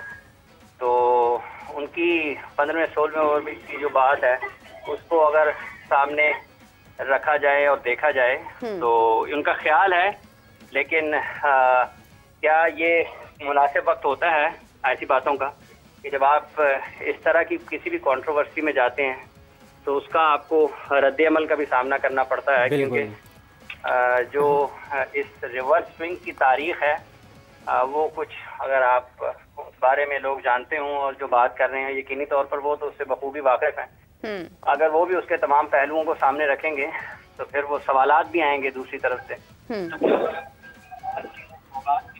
100% तैयार हैं तो आप उनका क्या जवाब दे सकते हैं? तो जहाँ तक उनके इस ख्याल का ताल्लुक है, आईसीसी के कैमरा मैच लाइव टेलीकास्ट हो रहा है, हाँ। उसमें दर्जनों कैमरास वहाँ पर लगे होते हैं, ठीक है। मुखालिफ टीम भी तमाम पूरे मैच को बहुत देख रही होती है और ब्रॉडकास्टर्स के पास एक खिलाड़ी कैप्चर हो रहा होता है हर मोमेंट के ऊपर। तो ये कोई इतना आसान नहीं होता किसी भी मौका पर जो उन्होंने जिस तरीके से इजहार किया कि शायद बॉल के साथ कुछ छेड़छाड़ हुई है या बॉल बनाया गया या उसको कुछ भी लफ्ज इस्तेमाल कर लें या उसको टैंपरिंग भी कह रहे हैं, क्योंकि उन्होंने टैंपरिंग का लफ्ज तो मेरा ख्याल नहीं कहा, लेकिन बॉल बनाने का मतलब यही होता है। या रिवर्स स्विंग को जब आप 15वें-16वें ओवर में उसके ऊपर बात करें तो आपकी यही एक नज़र आती है कि शायद इसके पीछे कहीं ना कहीं ऐसा है कि शायद कहीं बॉल टैंपरिंग हुई है। तो ये उनका ख्याल है, उनका सलीम मलिक साहब का ख्याल है, और लेकिन इसको अगर और निगाह से देखा जाए तो वो जो क्रिस जॉर्डन है फिर उनका भी बॉल होता रहा है, तो इसका मतलब है कि क्रिस जॉर्डन ने भी कुछ ना कुछ किया। तो पाकिस्तान ने जब रिवर्स स्विंग पाकिस्तान से शुरू हुआ था, फिर इंग्लिश बॉलर्स ने उसके ऊपर भी महारत हासिल की। जिमी एंडरसन को देखें कितनी शानदार रिवर्स करते हैं, आप इनको देखें, ये जॉर्डन का ये हुआ है, जिमी एंडरसन टेस्ट मैच खेलते हैं, ठीक है, उनको देखें। फिर उसके साथ साथ अभी ये मार्क वुड हैं जो इनकी पेस के साथ ये कितने अच्छे अंदाज में बॉलिंग करते हैं। बेन स्टोक्स इवन जो पाकिस्तान खेलने के लिए आए थे टेस्ट मैचेस, उसमें उनका जो बॉलिंग थी वो देखने लायक थी। तो दुनिया में मुख्तलिफ बॉलर्स हैं जो इस फन पर महारत रखते हैं। हो सकता है कि अर्शदीप ने महारत हासिल कर ली हो, ये भी तो बात है ना। जसप्रीत बुमराह दुनिया के बेहतरीन बॉलर हैं, उनकी जो पेस बैटरी को लीड करते हैं, और उससे पहले जहीर खान को आप देख लें, वो भी इंडिया की टीम का हिस्सा रहे। और फिर इंडिया के जो फास्ट बॉलर ईशांत शर्मा को आप देख लें, उमेश यादव को देख लें, इनकी टेस्ट मैच की परफॉर्मेंसेज जो हैं वो आपको कुछ ना कुछ तो बताती हैं, राइट। तो ये सारी चीज़ें हैं। बहरहाल इंजमाम साहब का और सलीम मलिक साहब का ख्याल है, लेकिन उसका एक ये भी है कि जब आप को सवाल आएंगे दूसरे हवाले से तो आप उनका क्या जवाब देंगे? फिर आपको कुछ ना कुछ मानना पड़ेगा ना, फिर आपको तस्लीम करना पड़ेगा, क्योंकि उसी दौर में क्रिकेट खेलते रहे हैं इंजमामुल हक साहब भी, सलीम मलिक साहब भी, जिस दौर में पाकिस्तान के पास दुनिया के अजीम फास्ट बॉलर खेला करते थे। इमरान खान साहब के साथ इन्होंने क्रिकेट खेली है, इन्होंने वसीम अकरम, वकार यूनुस, शोएब अख्तर के साथ क्रिकेट खेली है। तो ये सारे के सारे रिवर्स स्विंग में बहुत महारत रखते थे और इनकी बहुत विकटें हैं रिवर्स स्विंग के जरिए। तो क्रशर कहा जाता था वकार यूनुस को, तो वो इसलिए तो नहीं कहा जाता था कि वो बाउंसर मारते थे, बिल्कुल सही बात, पाँव पर ही मारते थे। इमरान भाई 2009 में आपको याद होगा जब उमर गुल ने 5 विकेटें ली थी 6 रन के औस, तो डैरियल विटोरी को भी जो है वो थोड़ी सी तशवीश हुई थी, लेकिन वो साबित नहीं कर सके थे कि बॉल में कुछ छेड़खानी हुई है। तो ये तो ऐसी बस एक बात है, तो इस पर क्या कहेंगे आप? देखिए, मैं ये चाह रहा है कि अगर आप क्रिकेट की स्किल्स के ऊपर बात करें, दुनिया के जब नामी ग्रामी और नुमाया क्रिकेटर्स आमने सामने बैठे हों या एक जगह पे इकट्ठे हों जी, तो अगर वो बात कर रहे हों खेल के एतबार से, तो वो खेल में बहुत सारी चीजें ऐसी होती हैं जिनको आप तफसील से बयान करना शुरू करें तो आपके पास कॉन्टेंट होता है। बिल्कुल बजाय इसके कि अगर आप देखेंगे रिवर्स स्विंग भी पार्ट ऑफ गेम है, बिल्कुल। लेकिन उसको किसी भी मुल्क के खिलाड़ियों के साथ जोड़ देना, किसी भी मुल्क के साथ निशाना कर देना, ये जरा कुछ और तरीके से होता है। हमें असल में जी बजाय इसके कि हम दूसरों के ऐब निकालते रहें और उनकी जो खूबी है, किसी की भी है, किसी की भी खूबी जो उंगलियां उठाते रहें, हमें अपने आप को अपनी ताकत में इजाफे के लिए काम करना चाहिए। हमें अपनी क्रिकेट का मयार बुलंद करने के लिए बात करनी चाहिए कि ताकि हमारे पास अपनी क्रिकेट के हवाले से इतना ज्यादा मवाद मौजूद हो कि हमें किसी और तरफ दाएं बाएं देखने की जरूरत ही पेश ना आए। अगर कोई दो शख्स जिन्होंने 100 से ज्यादा टेस्ट मैचेस खेले हों और वो अगर इस तरीके से बात करेंगे तो फिर डेफिनेटली आपके पास आपके ऊपर मुख्तलिफ अंदाज में बात होगी। और मेरा ये ख्याल है कि अगर आप 100 टेस्ट मैचेस खेलने वाले दुनिया के किसी भी और बड़े क्रिकेटर्स को बात करते हुए सुनेंगे तो वो आपको खालिस्तान खेल के मामलात के ऊपर बात करते हुए दिखाई देंगे। 40 ओवर की क्रिकेट अगर वो T20 मैच को कवर कर रहे हैं, 100 ओवर की क्रिकेट अगर वो वनडे मैच को कवर कर रहे हैं, 5 दिन की क्रिकेट अगर वो टेस्ट मैच को कवर कर रहे हैं, तो उसके बहुत सारे पहलू होते हैं। या तो वो बॉल की फुटेज उनके पास होती कि वो दिखाते वहां से, ठीक है जी, उसको साथ में एक्सप्लेन करते कि ये एक स्पेसिफिकली वो एरिया है, वो जगह है बॉल का जहां पर बॉल के साथ कुछ हुआ है, तो वो एविडेंस उसका होता है और उसके ऊपर आर्गुमेंट ज्यादा अच्छे अंदाज में होते हैं कि ये एक एरिया ऐसा है। और साथ में चूंकि वो इतनी ज्यादा क्रिकेट खेले हैं, वो बॉल पकड़कर उसको बता भी देते हैं कि ये एरिया कैसे बन सकता है, ठीक है। अभी रात को अता और रहमान साहब बता रहे थे कि 15वें 16वें ओवर में रिवर्स हो सकता है, उसकी कंडीशन है कि अगर आपका स्क्वायर जो है वो इस किस्म उसको सपोर्ट कर रहा हो, बॉल को उससे कुछ मदद मिल रही हो जो आपका स्क्वायर है, ठीक है, तो वो भी मुमकिन है, ऐसा नहीं है कि नहीं हो सकता है। बिल्कुल। तो ये उनका ख्याल है। बहरहाल वो माशाल्लाह उन्होंने इतनी क्रिकेट खेली हुई है, हो सकता है वो अपनी राय में बिल्कुल ठीक हो, लेकिन मेरा ये ख्याल है कि ऐसी चीजों से अगर आप गुरेज करें और क्रिकेट के ऊपर रहें तो ज्यादा ऑप्टिक्स हैं उसके। सही बात है, बिल्कुल सही बात है हाफिज साहब। हमारी अपनी क्रिकेट जो है वो इस वक्त आप देखेंगे किन हालात में है कि हम कुछ कह नहीं पा रहे हैं। टूर्नामेंट में सबसे पहले बाहर होने वाली टीम पाकिस्तान है, जिसके बारे में कन्फर्म हो गया था कि पाकिस्तान टीम बाहर नहीं है। तो हमारे पास एग्जैक्टली जैसे आपने कहा कि अपनी ही क्रिकेट के बारे में गुफ्तगू की जाए तो वो काफ़ी नहीं हो सकती है। हाफिज साहब, सेमीफाइनल है कल 2 टीम्स के दरमियान, एक तरफ अफ़गानिस्तान और साउथ अफ्रीका, दूसरी तरफ इंडिया और इंग्लैंड है। अगर बारिश हो जाती है मैच में तो फिर क्या सूरत हाल होती है? किस तरह से देखा जाता है कि फ़ाइनल में कौन सी टीम शामिल होगी? देखिए, बात यह है कि सबसे पहली बात तो यह है कि अगर मैच होता नहीं है तो फिर तो जो टेबल पर टॉप कर रहे होंगे सुपर 8 पे, उनके लिए आसान हो जाएगा, बल्कि बहुत उनको एक तरह से वॉक ओवर ही मिल जाना है। क्योंकि मेरा ख्याल है जो कंडीशंस हैं वो ये बताती हैं, जो मैच की उस दिन की हैं, जो कवानीन हैं वज़ा किए गए इस सेमीफाइनल के लिए, वो ये है कि अगर आप सुपर 4 में टेबल पर टॉप कर रहे हैं तो फिर आप अगर मैच नहीं होता तो आप क्वालिफाई कर जाएंगे अगले मरहले के लिए, यानी कि फाइनल के लिए। क्या बात है। तो ये होना नहीं चाहिए इस किस्म का। अगर कोई टीम इतनी मेहनत करके सेमीफाइनल तक पहुंची है तो उसका रिजर्व डे बहरहाल होना चाहिए। बिल्कुल। दोनों मैचेस का होना चाहिए, क्योंकि अगर आप अफगानिस्तान को देखते हैं तो जिस मेहनत के साथ जितनी मतलब उन्होंने जितनी मुशक्कत उठाई है, मेहनत से बढ़ के जो मुशक्कत उन्होंने उठाई है यहाँ तक पहुँचने के लिए, और अगर उनका मैच बगैर खेले ही वो फाइनल की दौड़ से बाहर हो जाते हैं तो ये कितना अफसोसनाक होगा। और बिल्कुल इसी तरीके से इंडिया और इंग्लैंड का भी है। तो उनका तो मेरा ख्याल रिजर्व डे है, एक जो सेमीफाइनल है उसका रिजर्व डे है, एक सेमीफाइनल का रिजर्व डे नहीं है। बिल्कुल ऐसे दोनों सूरतों में बारिश जो है वो अनकंट्रोलेबल है, लेकिन आप जो मैक्सिमम उसको मैच को इनकाद को यकीनी बनाने के लिए कर सकते हैं वो तो करना चाहिए। तो ये अनफॉर्चुनेट होगा अगर कोई भी टीम बारिश की वजह से मैच नहीं खेल पाती और दूसरी टीम को फाइनल में जाने का रास्ता मिल जाता है। लेकिन बहरहाल वेदर है, आप उसके ऊपर किसी हद तक ही जो ज़मीनी चीज़ें हैं उसके ऊपर आप उसका मुतबादल कर सकते हैं। लेकिन फिर अनफॉर्चुनेट है 1992 के वर्ल्ड बारिश वाले सीन में बहुत बदकिस्मती रही उनकी। और उसके बाद भी कई मैचेस ऐसे टूर्नामेंट्स आए इवेंट आईसीसी के इवेंट्स के जहाँ पर वो बहुत अच्छा खेलते रहे, लेकिन अचानक किसी एक नॉकआउट मैच में वो नॉकआउट हो गए। बिल्कुल। अब देखना यह है कि बाहर आ लिया, लेकिन चारों की चारों टीमें जो सेमीफाइनल में पहुंची हैं, इन चारों ने पूरे वर्ल्ड कप में बहुत शानदार क्रिकेट खेली है। इंग्लैंड को देखें, इंडिया को देखें, जनूबी अफ्रीका को देखें या आप अफगानिस्तान को देखें, ये चारों टीमें मुख्तलिफ कंडीशंस में मुख्तलिफ अपोजिशन के खिलाफ, मुख्तलिफ किस्म के बॉलर्स के खिलाफ, मुख्तलिफ किस्म के बैटर्स के खिलाफ रन करते हुए, विकेटें लेते हुए और मुश्किल हालात में मैचेस जीतते हुए, मुश्किल मैचेस को जीतते हुए यहाँ तक पहुंचे हैं। तो ये तो नहीं कहा जा सकता कि कोई भी टीम जो है किसी को बहुत ज़्यादा गैर मामूली किसी को लक ने फेवर किया और वो सेमीफाइनल तक आई है। तो ये सारी की सारी टीमें मेहनत अच्छी क्रिकेट खेलकर सेमीफाइनल तक पहुंची हैं। तो बेस्ट ऑफ लक इन तमाम टीमों के लिए जो फाइनल में जाती है और फिर जो फाइनल में कामयाब होती है। बिल्कुल सही है। बहुत शुक्रिया हाफिज साहब आपका, thank you so much for joining us.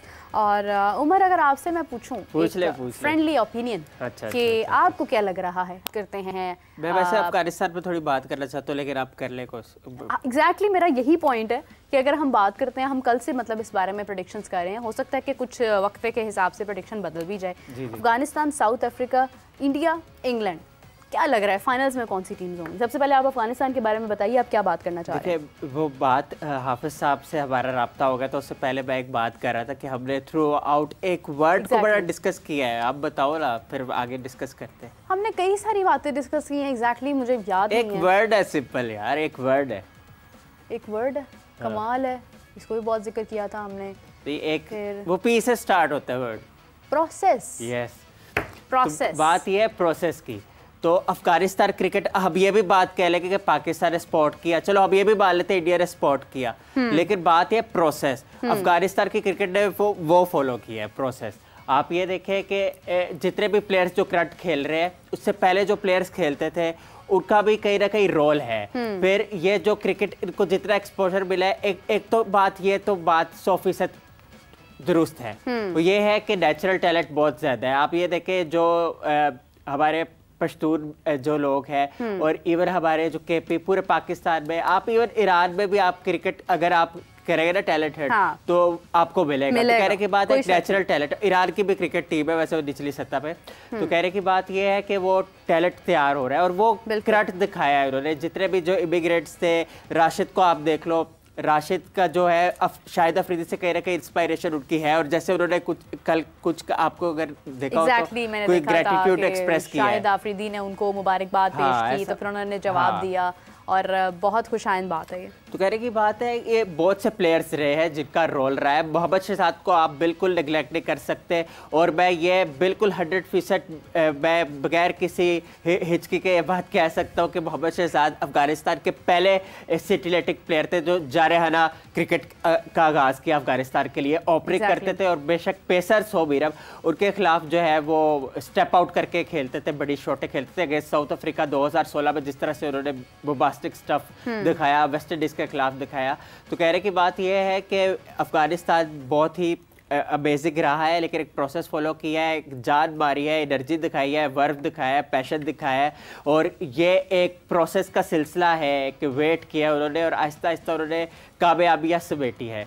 और ये आप सिर्फ ये क्रिकेट टीम को क्रेडिट नहीं दे सकते, ये जिन्होंने कुर्बानियाँ दी है, और शारजा में भी इन्होंने खेले हैं। अब क्योंकि क्रिकेट तो होम में खेल नहीं सकते थे ये लोग, तो इस वजह से शारजा का होम ग्राउंड बना, और पाकिस्तान ने भी इनको स्पॉन्सर किया काफ़ी ज़्यादा। वो इंडिया ने भी इनको 2018 में होम ग्राउंड अपना दिया, सारा कुछ किया, लेकिन पाकिस्तान का भी रोल रहा है। हम वाकई ये बात को कहते हैं कि हमें क्रेडिट किसी का नहीं चाहिए, हमारी एक हिस्ट्री रही है, लेकिन अफगानिस्तान ने जो स्पार्क दिखाया वो डिजर्व करती थी। हम तो शुरू से शो के बात कह रहे हैं, ट्रांसमिशन में आप रिकॉर्ड उठा लेके अफगानिस्तान सेमीफाइनल में जा सकती है, और गई है क्योंकि एक फाइटिंग स्पिरिट दिखाया है, बिलीफ बड़ा तगड़ा है उनका, आपस में यूनिटी है। हम यूनिटी को जो है कहते रहे कि यूनिटी हमारी टीम में नहीं है, लेकिन अफगानिस्तान को आप कंपेयर करें ऑन द अदर साइड तो आप देख लें कि अच्छा, उमर एक और चीज़ मैं बताना चाहूँगी आपको कि जब ऑस्ट्रेलिया और इंडिया का मैच था, तो पैट कमिंस को एक इंडियन फैन ने कहा कि मतलब ये बदला है अहमदाबाद वाला, डायरेक्टली बोला, तो फिर पैट कमिंस केम आउट। अच्छा, मैं मैं अपनी राय बाद में देती हूँ। उमर, आपको लगता है कि फैंस को डायरेक्टली प्लेयर्स के साथ कोई इस किस्म की बात करनी चाहिए जिससे वो हर्ट हो जाएं? देखिए, जो क्रिकेट से जनरली प्यार करते हैं ना, वो इस तरह नहीं करेंगे, क्योंकि स्पिरिट ऑफ क्रिकेट को भी समझना पड़ेगा उनको, ठीक है। 100 जज्बात होते हैं। अब विराट कोहली जो है बेशक इंडियन है, लेकिन क्वालिटी जो क्रिकेट खेलते हैं वो सब लोग उनके फैन है, उनके क्रिकेट के, रोहित शर्मा के, और हर इवन जितने भी प्लेयर आ रहे हैं, इवन स्काई जिस तरह से प्रोवाइड करते हैं।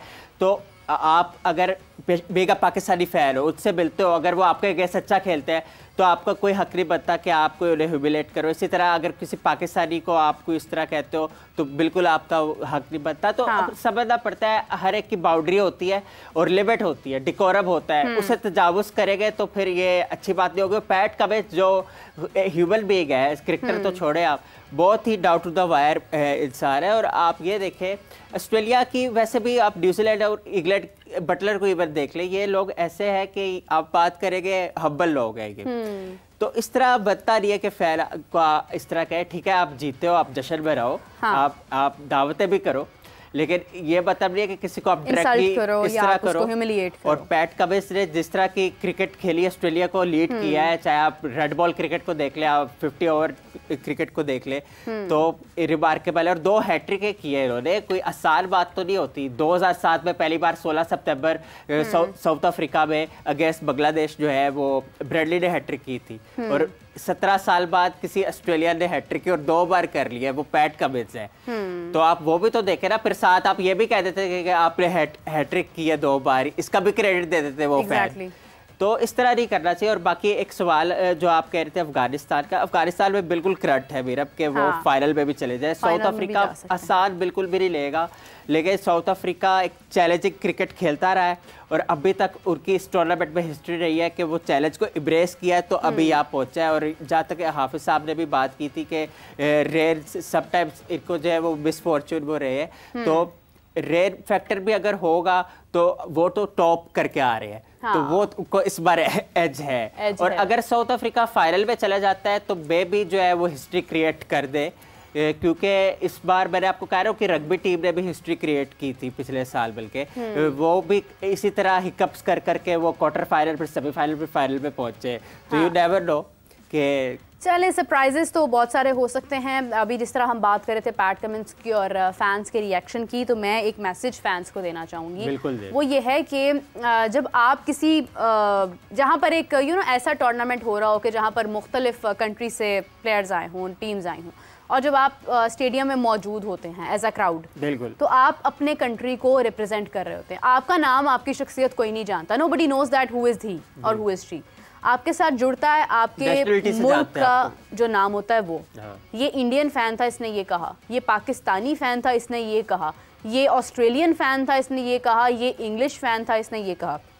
अब आप देखें कि जब भी आप क्योंकि पाकिस्तान में भी ऐसा होता है, हम देखते हैं कि PSL के दौरान भी बहुत सारी ऐसे इंसिडेंट्स हुए हैं जिनके बारे में हम बात करें तो वो बहुत लंबी बात हो जाती है कि फैंस ने इस तरह के काम किए हैं, और फिर वीडियोस बनाना और फिर उनके पीछे से बोलना। देखें, ये जो होते हैं ना, ये आपके फ्लैग कैरियर्स होते हैं, सिर्फ आपके नहीं। अगर किसी भी कंट्री की हम बात करते हैं तो वो उनके लिए बहुत इंपॉर्टेंट लोग होते हैं, बिकॉज़ वो उनके कंट्री का नाम आगे लेकर जाते हैं। क्रिकेट ऐसी चीज़ है या स्पोर्ट्स ऐसी चीज़ होती है जो 2 मुल्कों को कनेक्ट करती है। तो आप एज अ फ़ैन आप क्या सोचते हैं, क्या चाहते हैं? आपका अपना सोशल मीडिया आपके पास है, आपके पास डिफरेंट प्लेटफॉर्म्स हैं, आप वहाँ पर बात कर सकते हैं, अपने फ्रेंड सर्कल में बात कर सकते हैं। लेकिन डायरेक्टली अगर आप किसी को बोलेंगे तो जब वो शख्स आपके बारे में बात करेगा तो वो आपको नहीं जानता है, वो आपके कंट्री का नाम आपके साथ लगाएगा। तो अपने कंट्री से जो लोग प्यार करते हैं, जो अपने मुल्क से प्यार करते हैं, वो कभी भी ऐसी कोई बात नहीं करते हैं जिससे उनका मुल्क बदनाम हो। तो मैं ये कहूँगी कि पाकिस्तान से है, ख्वाह कोई इंडिया से है, ख्वाह कोई अफ़गानिस्तान से है, आप अपनी बॉडी लैंग्वेज से, अपने उठने बैठने से ये बताएं कि आप किस कंट्री से हैं, कि आपके पीछे कौन सा मुल्क है। तो मेरे ख्याल से कि आपके मुल्क की भी इज़्ज़त होगी, आपकी भी इज़्ज़त होगी। अगर आप एज अ ऑडियंस वहाँ पर इस तरह की बातें करते हैं जिससे कोई दूसरा हर्ट होता है, तो वो आपको नहीं जानता, ना आपका चेहरा वो जानेगा। वो ये उसको ये पता होगा ये फ़लाँ मुल्क से था, और वो एक पूरा मुल्क के साथ वो एक लेबल जुड़ जाता है कि फ़लाँ कंट्री के जो लोग हैं वो बहुत बुरे हैं, फ़लाँ कंट्री के लोग जो हैं वो बहुत बदजुबानी करते हैं।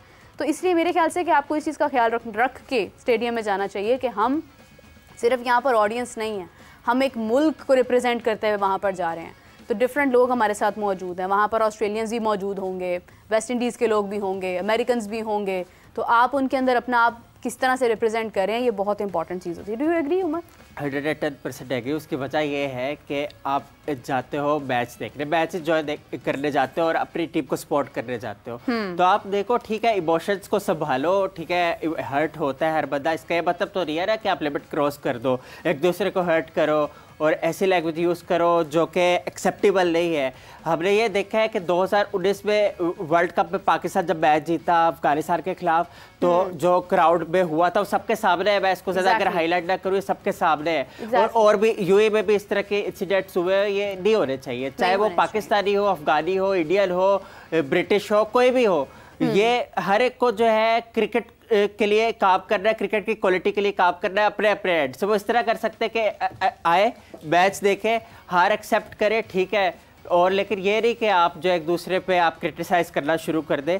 हम यूएसए से हारे थे तो क्या मतलब, हमने तो इस तरह कुछ नहीं किया, मेरे बाप के सामने हम बैठे हुए थे। हाँ, लेकिन फिर भी ये है कि चलें, वो तो एक डिसेंट एक क्लास थी, वहाँ पर मौजूद थी। लेकिन अगर हम देखें कि पीएसएल में जो कुछ होता रहा है, मैं नहीं कहती हूँ कि सिर्फ किसी खास मुल्क के लोग ये सब करते हैं, तमाम लोग करते हैं, सब लोग करते हैं। वो क्या होता है कि एक आप फ्रेंड्स होते हैं और एक फन फैक्टर के लिए आप ऐसी आप मेरा ख्याल कहना चाहिए स्लेजिक क्रिकेट के खूबसूरती है, मतलब आप देखें एग्रेसिव क्रिकेट की, but that is player to player, वो भी एक लिमिट में होती है। वो एक होता है कि चलो आओ मुझे हिट करो, यानी आप देखें मिचेल जॉनसन का हुआ था विराट कोहली से, बड़ा एक फेमस इनकाउंटर हुआ था टेस्ट मैच में, तो विराट कोहली को जोश उन्होंने दिलाया और विराट कोहली ने फिर उनको भाई स्मैक किया, हिट किया।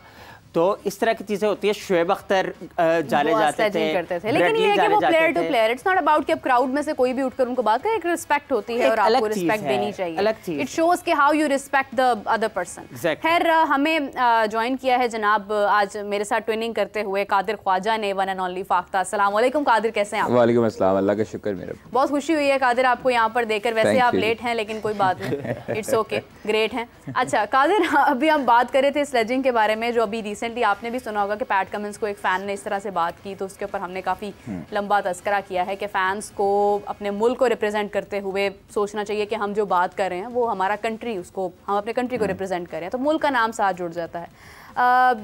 क्या समझते हैं आपके, क्योंकि आपने तो देखा हुआ है, you know you are I witness के एग्जैक्टली क्राउड में होता क्या है, प्लेयर्स क्या फील करते हैं, वो किस तरह से बात करते हैं, how do you portray that situation? देखिए मेरा ये प्लेयर्स भी इंसान होते हैं और हमने मुतअद्दिद जगह पे देखा है, चाहे वो डोमेस्टिक हो या इंटरनेशनल हो, उसमें मुख्तलिफ प्लेयर्स ऐसे हैं जिन पर आवाज़ें लगाई जाती हैं। और मैंने तो यहाँ पर पीएसएल के दौरान भी आमिर के भी लोगों को लगाते देखा है, मुख्तलिफ प्लेयर्स को लगाते देखा है। अच्छा, फिर इमाम को देखकर लोग कहते थे, जुमले कसते थे, फिर अहमद शहजाद को कहते थे सेल्फी सेल्फी, आपको याद होगा। फवाद आलम को भी कहा गया, इफ्तिखार अहमद को चाचू चाचू कह रहे होते हैं ग्राउंड में। तो इसी तरह मुख्तलिफ जो हैं वो जुमले लगाए जाते हैं और आवाज़ें लगाई जाती हैं, जिससे प्लेयर इरिटेट भी होता है। ज़ाहिर बात। तो हर प्लेयर की अपनी सेल्फ रिस्पेक्ट होती है। प्लेयर जो है वो कंट्री को रिप्रेजेंट कर रहा होता है, अपनी टीम को रिप्रेजेंट कर रहा होता है, तो इट डजंट मीन कि आप जो है वो प्लेयर पे बैशिंग करना शुरू कर दें। आपके इख्तलाफात होंगे लेकिन आपको एक तमीज़ के दायरे में रहना चाहिए। आपका कोई रिश्तेदार नहीं है, आपका कोई छोटा भाई नहीं है, वो प्लेयर जो अंदर ग्राउंड में खेल रहा है, ऐसे ही है। तो इस तरह इंडियन प्लेयर्स के साथ भी मुख्तलिफ दफार में देखा जा सकता है, हुआ है। इंजमामुल हक पे एक बड़ा वाक़या हुआ था जब वो ग्राउंड में बैट लेके अंदर चले गए थे, तो वो एक बर्दाश्त की हद होती है। हाँ। और अभी हारिस रऊफ के साथ रिसेंट ये जो वाक़या पेश आया, उस पर भी आप देख सकते हैं फैमिलीज होती हैं साथ, वो आप लोगों के मुलाजिम नहीं है, आप लोगों के बाउंड नहीं है कि आप लोगों के साथ उन्होंने तस्वीरें लेनी है। ठीक है, एक तरफ पाकिस्तान क्रिकेट बोर्ड उन पर पाबंदी लगाता है कि आपने फैंस के साथ जो है वो इतना इंटरेक्शन नहीं रखनी, आपने मुलाकात नहीं करनी, आपने बाहर नहीं जाना। हाँ। और एक तरफ जो है वो फैन ये समझता है कि ये हमारी जायदाद है, हमारी मलकियत है ये प्लेयर, ऐसे ही है। तो प्लेयर जो है नो डाउट वो पाकिस्तान का होता है, अपने फैंस की वजह से ही जाना जाता है, लेकिन आपको एक तमीज़ के दायरे में रहकर अपने आप को देख कर करना चाहिए कि आपका मुकाम क्या है और वो जो अंदर खेल रहा है उसका मुकाम और लेवल क्या है, सही बात, उसका नाम क्या है। तो आप इसलिए थोड़ा सा हमें भी एहतियात करनी चाहिए। देखिए, तस्वीर लेना आप एक तमीज़ के दायरे में उनसे रिक्वेस्ट करेंगे तो होगा। एक वाक़या था 2022 में, तो वो मेरे दोस्त ही बताते हैं कि वहाँ पर जो है वो बाबर आजम आए थे होटल के अंदर जाने लगे थे तो एक फ़ैन ने कहा कि मैं आपका बड़ी देर से इंतज़ार कर रहा हूँ। तो बाबर आजम ने थोड़ा सा रूड होकर उनको कहा कि खड़े हो उधर, मैं आता हूँ थोड़ी देर में। तो फैंस जो हैं वो इस तरह भी हर्ट होते हैं। हाँ जी। आप जब आपको अगर फ़ैन, क्रिकेटर्स को भी चाहिए कि अगर आपके साथ फैंस जो हैं वो आते हैं, इन्हीं की वजह से आप जाने जाते हैं और इन्हीं की वजह से आप लोगों को कहते हैं कि मेरे फ़ैन मुझे बचा लेंगे। तो जब आपके फैंस आपसे नाराज़ होने शुरू हो जाएंगे ना तो फिर आपको कोई नहीं बचा सकता। अभी जो है वो सोशल मीडिया पे जो कैंपेन चलती है वो आपके फैंस ही चलाते हैं। वो कोई पेड लोग नहीं होते, उन्होंने आपसे पैसे नहीं लिए होते। तो दोनों साइड से गलतियां हैं। लेकिन कादिर भाई जो पीआर कैंपेन्स है उसका क्या फैक्टर है, वो क्या चीज़ है फिर? पीआर कैंपेन्स जो है वो आजकल के दौर में, देखें आजकल के दौर में ना आपको हर बंदे के हाथ में मोबाइल है। आपका मोबाइल आपका शऊर है, ठीक है। आजकल जो है वो लोग टीवी कम देखते हैं और मतलब जिसे कहते हैं ना कि पहले लोग ज़माने में बैठ के, पहले आप तो मेरे ख्याल में अभी यंग हैं, आपके दौर में तो नहीं होगा टीवी ज़्यादा रुझान वगैरह, आप मोबाइल के दौर के हैं मेरे ख्याल में। क्या उम्र है आपकी? वैसे है ही अच्छी खासी उम्र ही है। बात यह है कि टीवी शीवी के दौर में भी अच्छा, वैसे थोड़ा सा जो है वो शर्माया। वैसे उम्र आपकी उम्र कितनी है बता दें या कोई बात नहीं? अंडर 30 है कादिर भाई। अंडर 30 है ना? तो अंडर 30 है तो अभी फिर आप इसका मतलब छोटे हैं ना। तो आपने खैर वो आप 90s के तो होंगे, आई थिंक सो। एग्जैक्टली। तो जो अर्ली 20s के हैं या लेट 20s के बच्चे पैदा हुए हैं, वो उन्होंने ये चीजें नहीं देखी जो टीवी में बैठ के हेडलाइन देखते थे। टीवी पे ही आता है कादिर भाई। देखें टीवी का अपना मजा है, लेकिन जो ग्राउंड में आपको पता है पाकिस्तान में मजा क्यों नहीं आता? क्यों? वो इसलिए नहीं आता क्योंकि आप जब जिधर बैठे होते हैं ना इंक्लोयर्स में, उधर से आपको प्लेयर नजर नहीं आ रहा होता।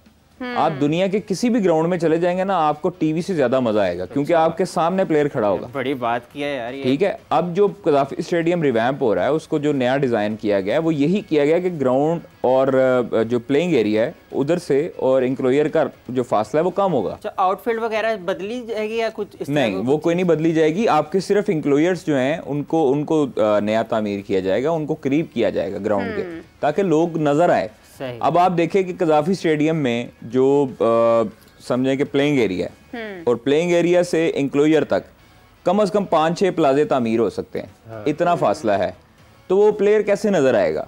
लोग तो सिर्फ हल्ला गुल्ला एंजॉय करने जाते हैं ना, दूर से देखते हैं। तो मुख्तलिफ आप ग्राउंड में देखें ना, आप अगर लॉर्ड्स में चले जाएं, अगर आप मेलबर्न में देखें, मेलबर्न का हालांकि ग्राउंड जो है वो बहुत बड़ा है, लेकिन उधर प्लेयर नजर आता है, आपको उसकी शक्ल क्लियर नजर आती है। आप इधर लॉन्ग ऑन पे बैठे होंगे तो आपको थर्ड मैन के प्लेयर की शक्ल नजर आ रही होगी कि वो कहाँ पर, वो कौन खड़ा है। तो दुबई जो स्टेडियम है, मुझे इस टाइम पे मतलब एक बात बता रहे हैं बढ़िया, मुझे कंस्ट्रक्शन के लिहाज से ना, आर्किटेक्ट के लिहाज से मुझे दुबई स्टेडियम बहुत अच्छा लगा है क्योंकि आप उसका जो स्टेडियम का तर्ज बनाया उन्होंने, वो आप इधर से बैठे होंगे फॉरन पे बिलफर्स, तो आपको जो है वो डग आउट वाली साइड के ऊपर जो लोग हैं उनकी शक्ल भी नजर आ रही होगी। अरे वाह। ठीक है। तो उस तरह का डिज़ाइन है। मतलब आप जो है वो ऑस्ट्रेलिया में भी अभी देखा हमने यूएसए में भी, यूएसए में तो अभी तैयार हुए हैं ना, अभी तो उन्होंने वो करीब से बनाया। पूरी दुनिया में ना स्टेडियम में जो इन्वेडर्स हैं वो जाते तो हैं, लेकिन यहाँ पर जो है ना मसला ये है कि यहाँ पर बोतलें फेंकने शुरू कर देते हैं। यहाँ पर जो है वो कागज फेंकना शुरू कर देते हैं। कई प्लेयर्स को बोतलें लगी हैं जिसकी वजह से जंगले लगाए गए। तो आप इंग्लैंड में थे ना, आपने देखा अफगानिस्तान पाकिस्तान? जी, अफगानिस्तान लीड्स का मैच था वो, और अफगानिस्तान पाकिस्तान का था। उसमें लोगों जो अफगानी जो शायकीन क्रिकेट थे उन्होंने पाकिस्तानियों को सीटें उखाड़ के मारी थी स्टेडियम के अंदर से। अच्छा, फिर उसके बाद उधर पुलिस ने तब उनको कुछ नहीं कहा। क्यों? पता नहीं, समझ से बाहर है कि क्यों आपस में जो है वो शारजा में भी इसी तरह ही हमें देखने को मिला था। कादिर भाई एटीट्यूड की बात करते हैं ना, हम अफगानिस्तान को बहुत ज्यादा प्रेस कर रहे हैं, डिजर्व करते थे, लेकिन ये चीजें इनके फैंस को भी चाहिए कि सारे नहीं, बहुत तहजीब वाले भी है, लेकिन कुछ है। लेकिन वही बात आ जाती है ना कि फिर कलेक्टिवली आप अपने कंट्री को रिप्रेजेंट कर रहे हैं। अब हम क्या कह रहे हैं कि अफगानिस्तान के फैंस और पाकिस्तान के फैंस, कोई ये तो नहीं कह रहा कि वहां पर क्राउड ये कर रहा था। तो आप अपने मुल्क को रिप्रेजेंट कर रहे होते हैं, तो आपको बताना चाहिए कि हम as a country, as a nation हम क्या हैं। क्योंकि अगर आप एज अ नेशन ये सब चीजें करते हैं तो फिर आपके कंट्री को भी मेरे ख्याल से अच्छा नहीं समझा रहा था कहीं ना कहीं। बिल्कुल ऐसे ही है। देखिए, अब जो वर्ल्ड कप जिस स्टेज में दाखिल हो चुका है ना, उसमें अब आने वाला मजा, क्योंकि बारिश हो सकती है। नहीं, बारिश नहीं बारिश का तो ऐसा नहीं है, लेकिन आप देखें कि अभी जो टीमें रह गई हैं उनको आप देखें तो मुख्तलिफ इतनी ज़्यादा टीमें थी, मतलब 4 ग्रुप थे और 20 टीमें थी, मतलब जिसमें बड़ी बड़ी टीमें भी बाहर हुई। लेकिन अब जो मैंने आपको उस दिन भी कहा था कि अफ़गानिस्तान भी इजी नहीं हो सकती और इंडिया भी इजी नहीं हो सकती। इंडिया जीत गई, आपने कहा था ऑस्ट्रेलिया जीतेगी। उमर साहब आप हमें मानते हैं, फिर अब इंडिया जीत गई ना। किस तरह कमबैक किया उन्होंने सिर्फ बुमराह को लगाया, जिस तरह मोहम्मद रिजवान की दफ़ा लगवाया था रोहित शर्मा ने। ये कैप्टेंसी पे बड़ा जो है वो होता है उसके ऊपर इन्हिसार कि आपका कैप्टन जो है उस वक्त कितना हाजिर दिमाग है। उसको मार पड़ी थी सारे बॉलर्स को, ठीक है, उन्होंने पांड्या को लाया, 2 ओवर में उसको मार पड़ी, ठीक है, उस पर चार्ज कर रहा था ट्रेविस हेड, मिचेल मार्श भी कर रहा था उस पर, और फिर वो बुमराह को लाए, बुमराह ने स्लोअर 1 किया। अच्छा, हमारा कप्तान तीसरा ओवर शहीद को बार बार दे रहे थे, शहीद को सही यूटिलाइज नहीं किया। देखें हमारे कप्तान की ना एक वो टिपिकल सी सोच है, माजरत के साथ, वो जो किताब में लिखा होता है। कप्तान के बारे में ऐसे नहीं कह सकते। नहीं, क्यों नहीं कह सकते जी? ठीक है, कहें। अच्छा, मैं उनको जो जितना ऑब्जर्व किया ना, वो जितना टिपिकल वो किताबी सोच नहीं होती कि एक दफ़ा किताब में लिखा गया है कि ये करना है हमने और वो ही करते हैं, मतलब अपनी कोई मेंटालिटी नहीं है। आप देखें कि यार कोई भी हो ना, जब आपको विकेट्स मिल रही हो ना और आपके जो फास्ट बॉलर हैं वो स्ट्राइक कर रहे हो, तो उस टाइम पे स्पिनर को लगाना नहीं बनता। आपको फिर फास्ट बॉलर्स के साथ ही जाना पड़ता है, उन्हीं से ही प्रेशर डेवलप करना पड़ता है और उन्हीं से विकेट लेनी पड़ती है। बिल्कुल।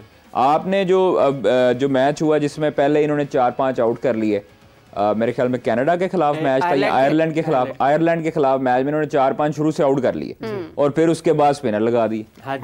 मतलब आपके पास विकेट्स मिल रही हैं तो आपने 4 डालना है फास्ट बॉलर्स का एंड पे। आप क्यों लिंगर ऑन इस्तेमाल नहीं कर सकते? क्यों नहीं कर सकते? आज तो आप हाफिज इमरान ही लगी हैं। आपको पता है जिनकी बर्थडे है। अच्छा, मेरा happy birthday by the way. बहुत शुक्रिया। आज हाफिज साहब शो में केक मंगवाना चाहिए था आपको। हाँ, ये बात तो है, लेकिन चले कोई बात नहीं, आज कोई मसला नहीं, केक भी कट हो जाएगा। 2 महीने का आखिर चल रहे हैं, 2 महीने का एंड चल रहे हैं। ये अच्छी बात की आपने। ये बात तो है वैसे। अच्छा, कादिर हाफिज साहब नहीं है, मैंने कहा थोड़ा फ्लेवर ऐड करती जाऊं मैं साथ साथ। वैसे कोइंसिडेंस है कि हमने व्हाइट पहना है। एक दफा पहले भी हमने, मेरे ख्याल में वो एक शर्ट थी पर्पल कलर की थी या येलो कलर की थी, मरून सा था। मैं आपको रोक रहा हूं, आपको केक चाहिए था आपका, क्या आप लेके आते? उनको बर्थडे का भी पता चला। सर मुझे नहीं याद था, मुझे अपनी बड़ी मुश्किल से याद रहती है। मैं इस तरह ये बर्थडे के मामले में मैं थोड़ा सा कमजोर, फिर शो के बाद अभी मंगवा लेते हैं इंशाल्लाह ताला। कोई मसला नहीं है, हम शाम वाले शो में काट लेंगे। कौन सा 12 बजे के बाद हो जाए? कादिर और मैं तो डाइटिंग पर हैं तो वाह क्या बात है। उमर, आप वैसे केक खा लेते हैं? खाई लेता हूँ, चख लेता हूँ। जितनी आपकी सेहत है वैसे आपको जो है ना वो सिर्फ एक टॉफी खानी चाहिए। आप भी जो है ये कमेंट सेक्शन में कमेंट करके बात। अच्छा, मेरी अफगानिस्तान के साथ है वोट, मैं आपको पहले बता दूं। फाइनल में मैं फाइनल देखता हूँ इंडिया और अफगानिस्तान का। अरे क्या बात है, क्या बात है। ऐसे अगर ऐसा हो जाए, देखिए इंग्लैंड जो है ना, इंग्लैंड वो नो डाउट बहुत बड़ी टीम है। अगर तो इंग्लैंड इंडिया को हराता है तो ये कप फिर इंग्लैंड का है। और अगर साउथ अफ्रीका फाइनल पे नहीं, साउथ अफ्रीका का मुझे नहीं ख्याल, अगर फाइनल पहुंचता तो वो हार जाएगा। नहीं, मेरा नहीं ख्याल कि इंग्लैंड से जीत पाएगा। और अफगानिस्तान को आप फिर फाइनल में देख अफगानिस्तान। अच्छा, मैं आपको बात बताई थी ऑस्ट्रेलिया इंडिया पे। मैं इंडिया पे इतना कॉन्फिडेंट क्यों था? वो इसलिए था कि इंडिया जो है वो विनिंग स्ट्रीक के साथ आ रही थी, ठीक है। जब आप जीतते जाते हैं ना तो आप फिर उस वक्त पकड़े नहीं जाते। पाकिस्तान जो था उसको अनफॉर्चुनेटली जिम्बाब्वे से हम हारे, उसके बाद हम जीतते चले गए। वो तो आखिर में हम जो है वो इंग्लैंड के खिलाफ कुछ ऐसे हमारे गंदे फैसले हो गए। कोई परफॉर्मेंस, बॉलिंग हम लोग अच्छी कर रहे थे, नसीम अच्छी कर रहा था, उधर विकेट बेन स्टोक की हमें मिल जाती तो हमारा वर्ल्ड कप था। अनफॉर्चुनेटली वो नहीं मिली तो उन्होंने ग्रैब किया। लेकिन ये है कि आप देखें कि डिफेंडिंग चैंपियन है इंग्लैंड, इसमें कोई शक नहीं है, और उसको इस चीज का एडवांटेज है। वो जिस तरह उसने कमबैक किया है, मतलब वो ग्रुप स्टेज में सबसे एंड वाले नंबर्स पे थे, लोग कह रहे थे यार इंग्लैंड जो है वो बाहर हो रहा है, इंग्लैंड बाहर हो रहा है, और वो उन्होंने वापस जो कमबैक किया है वो उसके बाद अब देख लें, अब वो सेमीफाइनल खेल रहे हैं। तो ये जो 4 टीमें हैं ना, ये बिल्कुल मेरिट पे हैं, और मैं समझता हूँ कि इन्होंने बहुत अच्छा खेल खेला है। मतलब जो अच्छा खेल खेलता है ना उसी को डिजर्व करना चाहिए। मैं दुआओं से आपको कुदरत का निजाम अल्लाह माफ करे कि ऐसे नहीं करना चाहिए। आप जब गेम कर रहे हैं ना, एक प्रोफेशनलिज्म है आपके अंदर, तो फिर आपको अपने प्रोफेशनलिज्म के साथ सिंसियर होना चाहिए, प्रोफेशन के साथ सिंसियर होना चाहिए, और फिर आगे अपनी जान लड़ा के आए ना। आप ये जिसे कहते हैं ना पंजाबी मांग तंग करके ना आए। आप अपने प्रॉपर एक गेम खेलें, आपके पास जो आपकी एबिलिटी है उसको शो करें। आपने जो है वो मुंह बनाए हुए थे ग्राउंड में, आप बात करते नहीं थे एक दूसरे से, तो आपको रिजल्ट भी तो यही मिलने थे। अच्छा, मैं इससे पहले आपकी गुफ्तगू से पहले मैं एक टर्म यूज करी थी कि कुदरत का निजाम भी वहाँ काम आता है जहाँ पर आप खुद मेहनत भी करते हैं, जहाँ पे नीयतें साफ होती हैं, जहाँ पर नीयतें साफ होती हैं, एग्जैक्टली, दिल साफ होते हैं। दिल साफ ये आप ये देखें, अफगानिस्तान सेमीफाइनल में पहुंच गया और माशाल्लाह से बहुत बड़ा मार्का है ये जी, और क्रेडिट देना चाहिए। लेकिन आपको क्या लगता है? अच्छा, उन्होंने शायद, सॉरी अभी बात काट रहा हूँ, राशिद खान को मुबारक दी थी शाहिद अफरीदी, उन्होंने उसको प्रेस किया है कोड करके एक्स पे। उन्होंने कहा कि आपको हम देख के सीखते रहे। तो ये बड़ी ऑनर की बात होती है। उन्होंने हर प्लेयर को रिप्लाई किया, उन्होंने हर बंदे को रिप्लाई किया। राशिद खान जो है वो इस टाइम पे दुनिया का बेहतरीन ऑलराउंडर है, मैं आपको बताऊं। अगर उसको ऑलराउंडर कंसिडर किया जाए ना, अब आप देखें टॉप विकेट टेकर अफगानिस्तान का फजल हक फरूकी, ठीक है, गुरबाज हाईएस्ट रन स्कोरर इन T20 वर्ल्ड कप। आप ये सोचें कि यार अफगानिस्तान की टीम जो है उसके दोनों प्लेयर इस टाइम पे राज कर रहे हैं। बात है, ये बहुत बड़ी बात है। उसमें कोई पाकिस्तानी प्लेयर नहीं है, मैं आपको बताऊं। बिल्कुल ऐसा ही है। ये पहली दफा हुआ है कि कभी उसमें कोई पाकिस्तानी बॉलर नहीं है, ना बैट्समैन में ना बॉलर में। तो 7 में गुल थे, 9 में गुल थे, फिर देखे ना आगे कोई भी आते जाए, आपको लिस्ट मिलती जाएगी। आपके पास इतना कोई फास्ट बॉलर नहीं था, मतलब जो है वो जो ये कर सकते, आगे इतना कोई बैटर नहीं था कि कोई रन की लिस्ट में आ सके टॉप 5 में। देखिए एक सवालिया निशान है ना आपके पास। आप कहते हैं किंग है बाबर आजम, आपके पास रिजवान है, आपके पास फखर जमान है, आपके पास इफ्तिखार है, क्यों नहीं है लिस्ट में? देखिए इफ्तिखार तो वैसे अगर मैं पर्सनली टेक दूं कि मतलब डिफाइन नहीं कर पाए। सर मुझे ये बताएं, दुनिया का कोई भी प्लेयर उस टाइम पे रोहित शर्मा के अलावा होता, उसके दिमाग में होता कि नहीं होता कि 5-6 स्कोर शॉट हूं, 100 करूं फिर मारूंगा? कोई भी दुनिया का प्लेयर होता वो ये सोचता कि यार 5-6 स्कोर ही रह गए हैं, 100 करने हैं। मैं भी इवन होता, मैं आपको यकीन से कह रहा हूँ कि मैं ये सोचता कि यार 92 हो गया है, अब 8 स्कोर रह गए हैं, 4-5 गेंदे जो है ना वो सिंगल डबल करके 100 करूँ अपना, फिर मारूंगा। हालांकि उसकी बॉल जो है वो बहुत उसने कम खेली हुई थी। उसके बाद ये मार्जिन था कि वो अपने बॉल्स को 4-5 बॉल ऊपर कर रहा था, कोई इतना फर्क नहीं पड़ जाता। अच्छा कादिर, बॉल से एक और चीज मेरे माइंड में आई है कि बॉल टेम्परिंग का भी जो है वो इल्जाम आयद हुआ है। नहीं, ये फजूल बात है। मैंने देखे इस तरह की बातें आपके इंटरनेशनल इवेंट पे नहीं होनी चाहिए। ICC अगर इन पे केस करता है तो क्या जवाब है इनके पास? ICC या इंडियन टीम या कोई भी अफगानी टीम इन पे केस कर देती है इंजमामुल हक पे, तो इंजमाम के पास क्या सबूत है? बॉल कादिर इतना बड़ा नाम इंजमामुल हक साहब, मैं यही पूछ रहा हूँ। मुबशर लुकमान और इंजमामुल हक में तो कोई फर्क नहीं रहा। फिर आप इल्जाम लगाएंगे तो सबूत के साथ लगाए ना।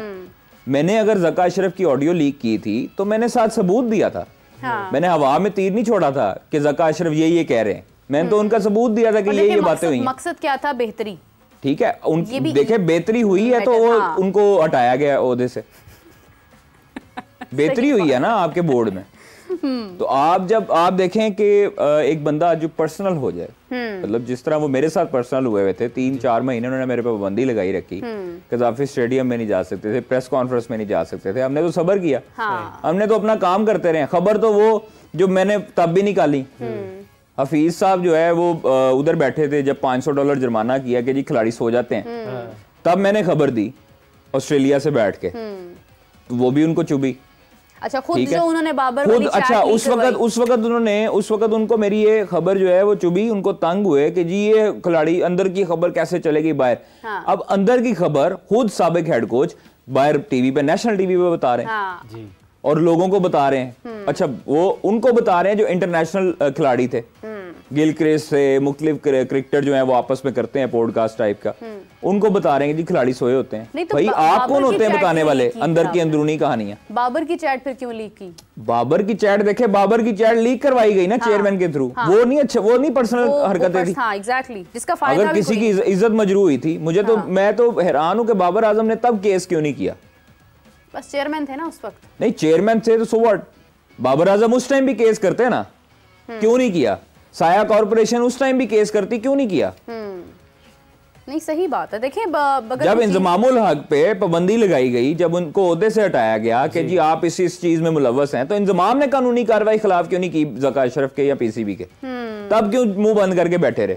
देखिए ये चीजें आपको अलाउ करती हैं कि आप लोगों को बता रहे हैं कि जो जिसका दिल चाहे वो जो मर्जी बात लगा देखें। एक जो है वो आपको एक सिनेरियो बनाना पड़ेगा, इस सारी चीज का जो है वो पिक्चराइज करनी पड़ेगी। जब तक आप एक्शन नहीं लेंगे तब तक ये चीजें होती रहेंगी। अब इंजमामुल हक ने इतने बड़ा नाम है, मतलब आप देखें कि पूरी दुनिया पे राज किया, उनकी सब लोग इज्जत करते हैं, इंडियन खिलाड़ी भी, इवन पूरी दुनिया के खिलाड़ी उनको प्रेस करते हैं कि वो एक रन मशीन था और वो बहुत अच्छा उसका टेम्परामेंट था।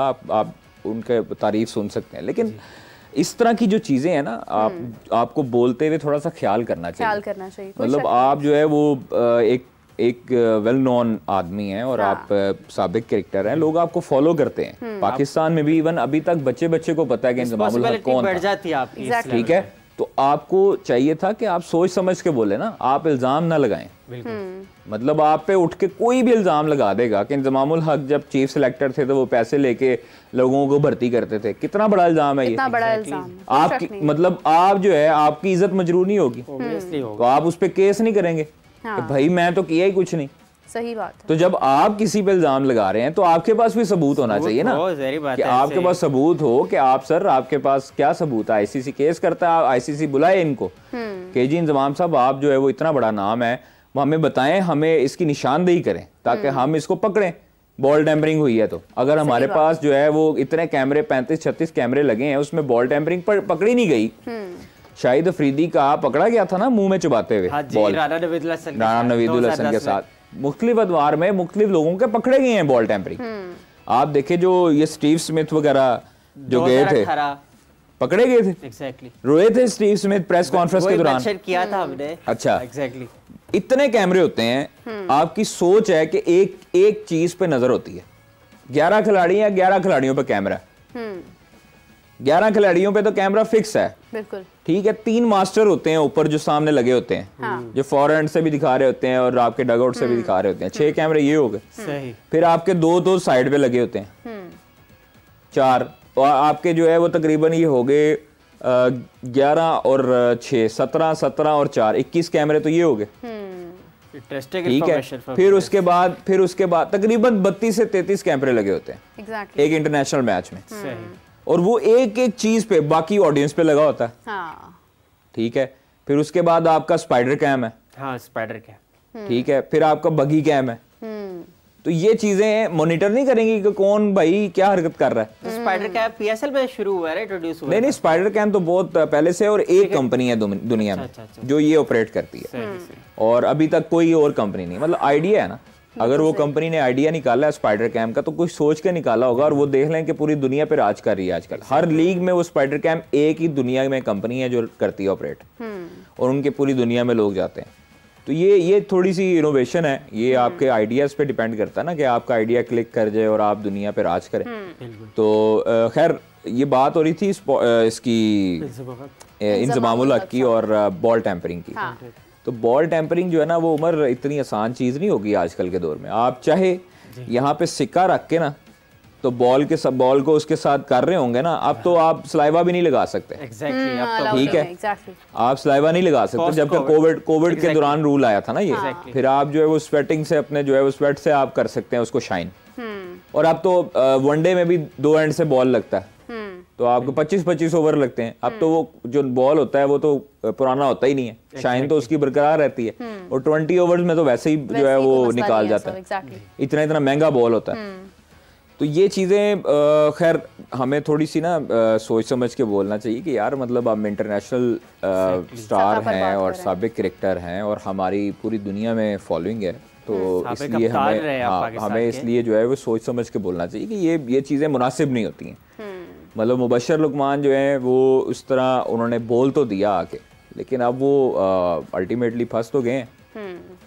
चले होपफुली शायद वो क्लियर कर दे बेटर कि उन्होंने किसको टेक्स्ट पे कहा है बेहतर है, क्योंकि इतने बड़े स्टार। लेकिन मुझे उस चीज की समझ नहीं आई जो वो बड़ा ट्रोल हो रहे हैं, गुलबदीन आई थिंक, वो जो कि उन्होंने हैमस्ट्रिंग का उन्होंने लगाया और फिर कल जो है वो सारे हंसे भी हैं उस पे इंस्टाग्राम पे। तो करते हैं समटाइम्स इट्स हाँ, उन्होंने रिजवान ने बोला भी था कि वो ये होता है एक्चुअल में, या कभी कभी एक्टिंग भी होती है। ये इस पे ये था कि बारिश शुरू हो गई थी तो उस दौरान जो है वो जॉर्डन ट्रॉट की तरफ इशारा आया कि स्लो डाउन, अब पता नहीं क्या चीज थी, लेकिन ये इसको आप कंट्रोवर्शियल तो नहीं बना सकते ऑब्वियसली। अफगानिस्तान लेकिन यार मैच बहुत जबरदस्त हुआ है, इसमें कोई शक नहीं है। विकेट्स अनफॉर्चुनेटली बांग्लादेश लूज कर गया, इधर 7वां आउट हुआ उनका, उधर से बहुत अच्छा स्टार्ट किया कादिर भाई, 6 ओवर में 27 रन दिए सिर्फ, और ये लोएस्ट पावर प्ले स्कोर था अफगानिस्तान का। आप ये देखें कि रहमानुल्लाह गुरबाज इतना जारहाना खेलते हैं, 32 डॉट बॉल खेली उन्होंने, और टोटल अफगानिस्तान ने 66 डॉट बॉल खेली। तो आप ये चेक करें,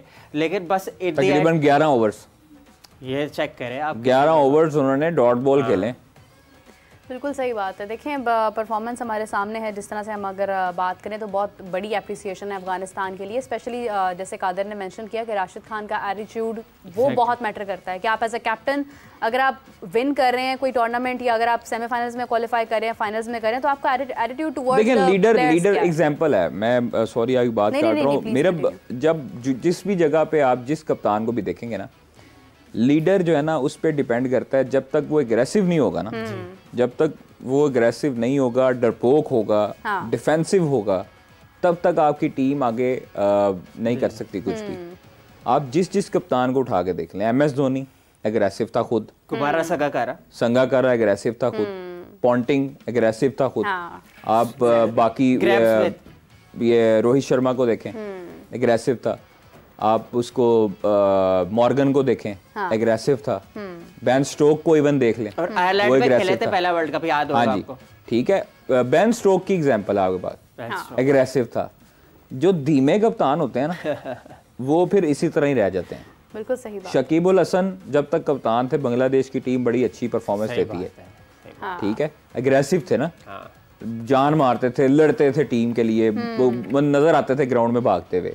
धोनी जो है उसका क्यों कहा जाता था, क्योंकि उसका माइंड जो चल रहा होता था, तो प्रेजेंस ऑफ माइंड जो है वो आपकी फील्ड के दौरान बड़ी जरूरी है। आप जब एक फील्ड पे आप कप्तान होंगे और फाइनल लेग पे या कवर की पोजीशन पे सिर्फ खड़े रहेंगे ना, बिस्मिल्लाह अकबर तो अच्छे कप्तान थे, तो एज ए कैप्टन जी बहुत अच्छे थे। नहीं एज ए कैप्टन तो अच्छे नहीं थे कादिर भाई, वैसे मैं वही कह रहा हूँ बहुत अच्छे थे। मैंने इसमें कोई गलत बात की है मुझे ही बताएं। यूरस खान, शाहिद अफरीदी एग्रेसिव थे, हफीज भी थे, हफीज का तो लेवल ही अलग था ना, ठीक है, लेवल ही और बहुत बड़े फैन मुझे लगते हैं बहुत ज्यादा। किस वजह से? देखिए मैं को बचपन से फॉलो कर रहा हूँ, चले इस पे थोड़ा सा आप उनको फॉलो कर रहे हैं, मैं बचपन से उनको जानता हूँ। 2000 चले वो एक अलग टॉपिक है, 2010 में ये का कमबैक हुआ जब स्पॉट फिक्सिंग स्केड्यूल हुआ। प्लेयर के एतबार से वो बुरे नहीं है, हाँ प्लेयर के एतबार से मैं उनका फैन हूँ, लेकिन उनकी जो स्ट्रेटजी और उनके जो यू टर्न्स है ना वो बड़े मशहूर हैं। हाँ। वो आपने उनको भुगता नहीं हुआ ना, इसलिए आपको पता नहीं है, हमने उनको भुगत चुके हैं स्क्रीन पर देखकर। लेकिन उनका जैसा ऑलराउंडर तो नहीं है ना हमारे पास अब, या ऑलराउंडर क्या था, उनके एक्शन जो है वो बॉलिंग एक्शन बार-बार उनके रिपोर्ट होते रहे। डाई हार्ड फैन है मोहम्मद हफीज के, बॉलिंग एक्शन बार-बार रिपोर्ट होते रहे ना, वो तो हर एक के साथ ही होता है। तो फिर ऑलराउंडर किस चीज का कंसीडर करें हम? भाई यार इस तरह तो रखें कादिर भाई ना करें, उमर ऑलराउंडर तो शोएब मलिक से बड़ा भी कोई नहीं था। हाँ तो मैं दोनों की बात कर रहा हूं। आप लोगों ने क्या इज्जत दी शोएब मलिक को? बिल्कुल सही, मैं इस बात को बार मेरा बाप इस चीज के गवाह है ना, ये कई बार मैंने शोएब मलिक का भी एग्जैक्टली नाम, शोएब मलिक जो है वो जिस तरह का प्लेयर था, अभी भी उनको ले जाते तो वो अभी भी उसको ले जाते तो वो स्पिनर पे और जो कंडीशंस थी वहां पे उनको जो है इनसे जो अच्छा खेल, फिट प्लेयर है ही नहीं अभी कोई आपके पास। आप लोगों ने हमेशा प्लेयर्स तबाह किए हैं। उमर अकमल का अगर आपको लगता था ना एटीट्यूड प्रॉब्लम है, तो भाई एटीट्यूड प्रॉब्लम बेन स्टोक का भी था। सही बात है, ठीक है, एटीट्यूड प्रॉब्लम शाकिब अल हसन का भी था, एटीट्यूड प्रॉब्लम पांड्या का भी है, मुख्तलिफ इंडियन प्लेयर्स का है, राशिद खान का, हर प्लेयर का होता है यार। आप लोगों ने ग्रूमिंग करनी होती है ना, मतलब आप लोगों ने एक साइकोलॉजिस्ट जो टीम के साथ रखा हुआ है, हाँ। वो सिर्फ खाने के लिए रखा हुआ है, लगता तो यही है जी। नहीं, वो डेलीज लेने के लिए रखा है डॉलर्स की। आपको चाहिए ना कि आप अपने प्लेयर्स को जाया, यार मैं समझता हूं आज भी जो ये हमारे मिडिल ऑर्डर में खेले हैं ना, उमर अकमल जैसे, मतलब इन जैसे जो है वो 3-3 लोग भी आ जाएं, उमर अकमल के बराबर नहीं हो सकते। मैं आपको बता दूं, बहुत ही दिलेर वाला क्रिकेट खेलता है सर, वो वाहिद आदमी मैंने देखा है जो डोमेस्टिक और इंटरनेशनल एक ही तर्ज का खेलता है। हाँ। और जिसे कहते हैं ना, आपको पता है सबसे मुश्किल शॉट क्या होती है? आपकी गुड लाइन को छक्का लगाना मिड विकेट पे। ठीक है, वो टांग लगा के ना जमीन पे नीचे तो ग्राउंड से बाहर फेंकता होता था, इतना दलेर लड़का है वो। सही है। आपने याद है आपको ऑस्ट्रेलिया के खिलाफ जो इनिंग खेली थी उन्होंने, कौन से 2009 ठीक है, हाँ जी, उसके बाद उन्होंने जो मारे थे छक्के, उन्होंने, आप शॉर्ट पिच पे, ये हमारे लड़के डरते हैं वहां पे ऑस्ट्रेलिया पे खेलते हुए, ठीक है, उन्होंने नेथन ब्रैकन को और मुख्तलिफ लोगों को जो है वो छक्के लगाए थे, शॉन टेड को और बाकी जो डोगी बॉलिंजर, जी जी, उनको जब खेला था ना उमर अकमल है, तो वो उमर अकमल था। यहाँ पर आज मुझे बताएं कि कौन सा ऐसा इंटेंट के साथ प्लेयर खेलता है जो स्पिनर को भी एक तरफ से खेले और फास्ट बॉलर को भी एक तरफ से खेले। सही बात। इसलिए हमें अपने प्लेयरों को, हमने अपने प्लेयर्स को जाया किया। आपको नहीं लगता जुनैद बुयादात की एक फेमस एक थी सिंगल डबल, वो बाबर और रिजवान जैसे प्लेयरों ने सीरियस ले ली है? यार बात सिंपल सी ये है कि आजकल दौर है एग्रेसिव क्रिकेट का, इंटेंट का। आपने इंटेंट जब तक शो नहीं करनी तब तक आप कुछ नहीं कर सकते, ठीक है। जब तक आप डर के क्रिकेट खेलेंगे ना, तब तक आप सिंगल डबल ही करते रहेंगे और अपनी बारी लगाएंगे, टीम जाए भाड़ में। 2022 में हमने एशिया कप का फाइनल खेला श्रीलंका के खिलाफ, आपने वो कवर किया होगा यकीनन। जी तो बिल्कुल खेला था वो। शादाब ने इतनी अच्छी बॉलिंग की थी कि विकेटें लेनी शुरू कर दी, सारा कुछ हो गया। रिजवान ने और बाबर ने 4 सीरीज लिया, बस खेलते रहे, ओवर्स जाते रहे। अच्छा, देखिए उसमें हसरंगा मेरे ख्याल में हमें पड़ गया था। हाँ, वो जो है वो उधर जो है वो आप देखें कि हमारे राजा पक्सा भी मेरा ख्याल है, हाँ जी, राजा बख्शा जो वो हमें ले डूबे थे, और उधर नैया डुबो दी थी हमारी उन्होंने। तो शादाब की भी बात मैं करना चाहूंगी। सलमान बट ने भी एग्जैक्टली कहा कि क्यों आपने मतलब शादाब को देखें इतने मौके दिए हैं और मुसलसल उन्होंने जिस तरह की मिस्टेक्स की हैं, उन्होंने एक तो नाम भी लिए हैं कि उनको आपने शामिल किया, उसामा मीर का भी नाम लिया, तो क्या वजह है कि शादाब के साथ जो दोस्ती का रिश्ता है, जो टीम में शमूलियत का रिश्ता है, वो ख़त्म ही नहीं हो रहा? अब मैं आपको क्या बताऊं कि इधर डोमेस्टिक में लड़कों के साथ क्या क्या होता रहा है, और इवन चेयरमैन भी बेबस है बाबर आजम के आगे। मतलब मुख्तलिफ जो चेयरमैन आए हैं वो बेबस दिखाई दिए। ये प्लेयर पावर जो है ना, ये जब तक आप अपने हाथ में नहीं रखेंगे ना, जब तक होगी तो आप ब्लैकमेल होते रहेंगे, ठीक है। ये रमीज राजा साहब के दौर में प्लेयर पावर का आगाज हुआ। उन्होंने बहुत प्लेयर पावर दी और देनी भी चाहिए। ऐसे नहीं है कि आप प्लेयर्स को उनकी पावर ना दें या प्लेयर्स को आप इंडिपेंडेंट ना करें। उस्मान कादिर का करना नाम चाहिए लिया उन्होंने। उस्मान कादिर, देखें उस्मान कादिर के साथ बहुत ज्यादतियाँ हुई हैं, इसमें कोई शक नहीं है कि उस्मान कादिर जैसा अभी भी बॉलर, उसकी थोड़ी सी एक है थी कि वो शॉर्ट पिच करते थे, मुख्तलिफ अदबार में देखा है, लेकिन वो बेहतरी वो कर रहे हैं। हाँ। अगर वो बेहतरी ना करना चाहते तो वो डेली धूप में आके क्लब में बॉलिंग ना कर रहे होते। सही बात है, ठीक है, अपने आप को बेहतर करने के लिए कर रहे हैं ना। यहाँ पे देखें ट्रेनिंग नहीं कर और रहे हैं, उनका bread and butter he cricket है, अदर कोई बिजनेस भी नहीं है ना। सबसे बड़ी तो जब वो सैक्रिफाइस ये कि ऑस्ट्रेलिया से आके अगर वो 2-3 साल वहां पे रहते तो वहां से क्रिकेट खेल सकते थे। उस्मान कादिर जो है वो आपको पता है लेजेंड अब्दुल कादिर मरहूम के साहबजादे हैं, उनकी ख्वाहिश थी कि बेटा रिप्रेजेंट करे। और जब वो फोत हुए तो उस दौर में, एहसान मानी दौर में उनका डेब्यू हुआ, ये आपको याद होगा। जब वो फोत हुए हैं मरहूम अब्दुल कादिर, तो उसके बाद उनका डेब्यू हुआ और सिर्फ मतलब उनका इन एंड आउट चलता रहा। तो आप जब तक प्रॉपर चांस नहीं देंगे, आपने अगर शादाब खान को चांस दे दी है ना, तो उस्मान कादिर तो बहुत बेहतर है उनसे, ठीक है। उस्मान कादिर है, उसामा मीर है, हमारे पास मेहरान मुमताज है, साजिद खान है। ये वजह तो नहीं है वो बाहर है टीम से। कौन? उस्मान कादिर? नहीं, ऐसी कोई बात नहीं है। देखें दोनों अपनी अपनी जगह पे हैं। हाँ। आप देखें कि उस्मान कादिर को खास तौर पर अब जो कैंप में बुलाया गया है वो उनके परफॉर्मेंसेस पे बुलाया ना, और कोई रिश्तेदारी तो नहीं है उनके साथ बोर्ड की। बिल्कुल सही बात। तो जब वो एक मेरिट पे हैं, जब यारी दोस्तियां हैं, आप कहते थे कि जी बाबर जो है वो बाबर उनके बहुत बड़े दोस्त हैं, तो बाबर ने तो नहीं उनको शामिल किया, बाबर ने तो उनको खुदे लाइन लगा के रखा है, ठीक है। तो हमेशा से ये चीज़ें जो है वो हर बंदा अपना मुफाद देखता है। उस्मान कादिर को ज़रूर होना चाहिए टीम में, और पाकिस्तान की टीम में देखें उस्मान कादिर बड़ा अच्छा आपका बैटिंग भी कर सकता है। वो आपको क्रूशियल टाइम पे आपके मैचेस जितवा भी सकता है, तो शादाब हो सकता है, विकेट ले सकता है, विकेट टेकर बॉलर है वो। अगर शॉर्ट पिच नहीं करता तो वो विकेट करता है, विकेट लेता है। और वो पीएसएल में भी उसने अच्छी परफॉर्मेंसेस दी हैं। इस मरतबा उसको मेरे ख्याल में चांस नहीं दिया गया, बिठाई रखा है मेरे ख्याल में, कोयटा ग्लैडिएटर नहीं है किस टीम में थे। तो आप पिछले उनके मैचेस देख लें, जो बॉल शॉर्ट पिच नहीं गिरती, अब उन्होंने कंट्रोल कर लिया उस पर, वो शॉर्ट पिच अब नहीं करते, वो उनकी जो एक खामी थी वो उन्होंने दूर कर ली है। और अब जो बॉल करते हैं वो गूगली भी करते हैं, वो अपना वो ब्रेक भी करते हैं, स्पिन भी करते हैं। तो ये चीज़ें उनके तजर्बे के साथ आएंगी और आ भी गई हैं। और अब वो, मैं समझता हूँ कि अगर वो वर्ल्ड कप में होते तो वो शादाब खान से बेहतर परफॉर्मेंस दे सकते थे। आपने शादाब खान को बॉलर कंसीडर करके नहीं खिलाया, आपने उनको खिलाया बैटिंग में। तो बैटिंग में क्या किया, 140 और बाकी में 0। जिस टाइम पे आपकी टीम को जरूरत थी उस टाइम पे आप 0। या स्टीव स्मिथ को तो नहीं फॉलो करना चाहते हैं, वो लेग स्पिनर से स्टार्ट किया था 2010 में। देखिए हर कोई शेन वॉटसन या स्टीव स्मिथ नहीं होते कि जो 9वें नंबर पर आए और बॉलिंग से आगाज करें और फिर उसके बाद बैटिंग पे राज करें, ओपन आगे खेलें। इस तरह तो आप देखें कि हमें आखिरी मैच शाहीन ने विन करवाया और नसीम शाह ने बड़ी अच्छी परफॉर्मेंस दी है। देखिए मैं समझता हूँ कि अगर इन्होंने इनको ऑलराउंडर चाहिए थे ना, तो आमिर जमाल बेस्ट ऑप्शन था। एग्जैक्टली, वो आपके इफ्तिखार अहमद के बाद भी आता या इमाद वसीम के बाद भी आता, तो वो हिट लगाना जानता है। आपको पता है सारे कोलैप्स कर गए थे और आमिर जमाल ने 50 की थी ऑस्ट्रेलिया के खिलाफ टेस्ट मैच में। जो उनकी यादगार उनकी थी, उन्होंने जारहाना इनिंग खेली और सही अच्छे तरीके से खेला। तो ये चीजें आप जब तक प्रॉपर चांस, फेयर चांस नहीं देंगे तो आपके प्लेयर्स के साथ ज्यादती होगी। उस्मान कादिर हैं, उस्मान कादिर को अब टेस्ट टीम में शामिल करने चाहिए ना, बांग्लादेश के खिलाफ। आपने जो इंडिया का स्क्वाड अनाउंस हुआ है T20 का, वो देखा? हाँ, एग्जैक्टली। शुभमन गिल कप्तान और बाकी सब टीम नहीं। ये इंडिया का खासा रहा है कि जब भी जिम्बाब्वे सर वो अपनी बेंच तैयार करते हैं, वो अपनी 4-4 टीमें बनाते हैं एक्स्ट्रा। आपके पास क्या है?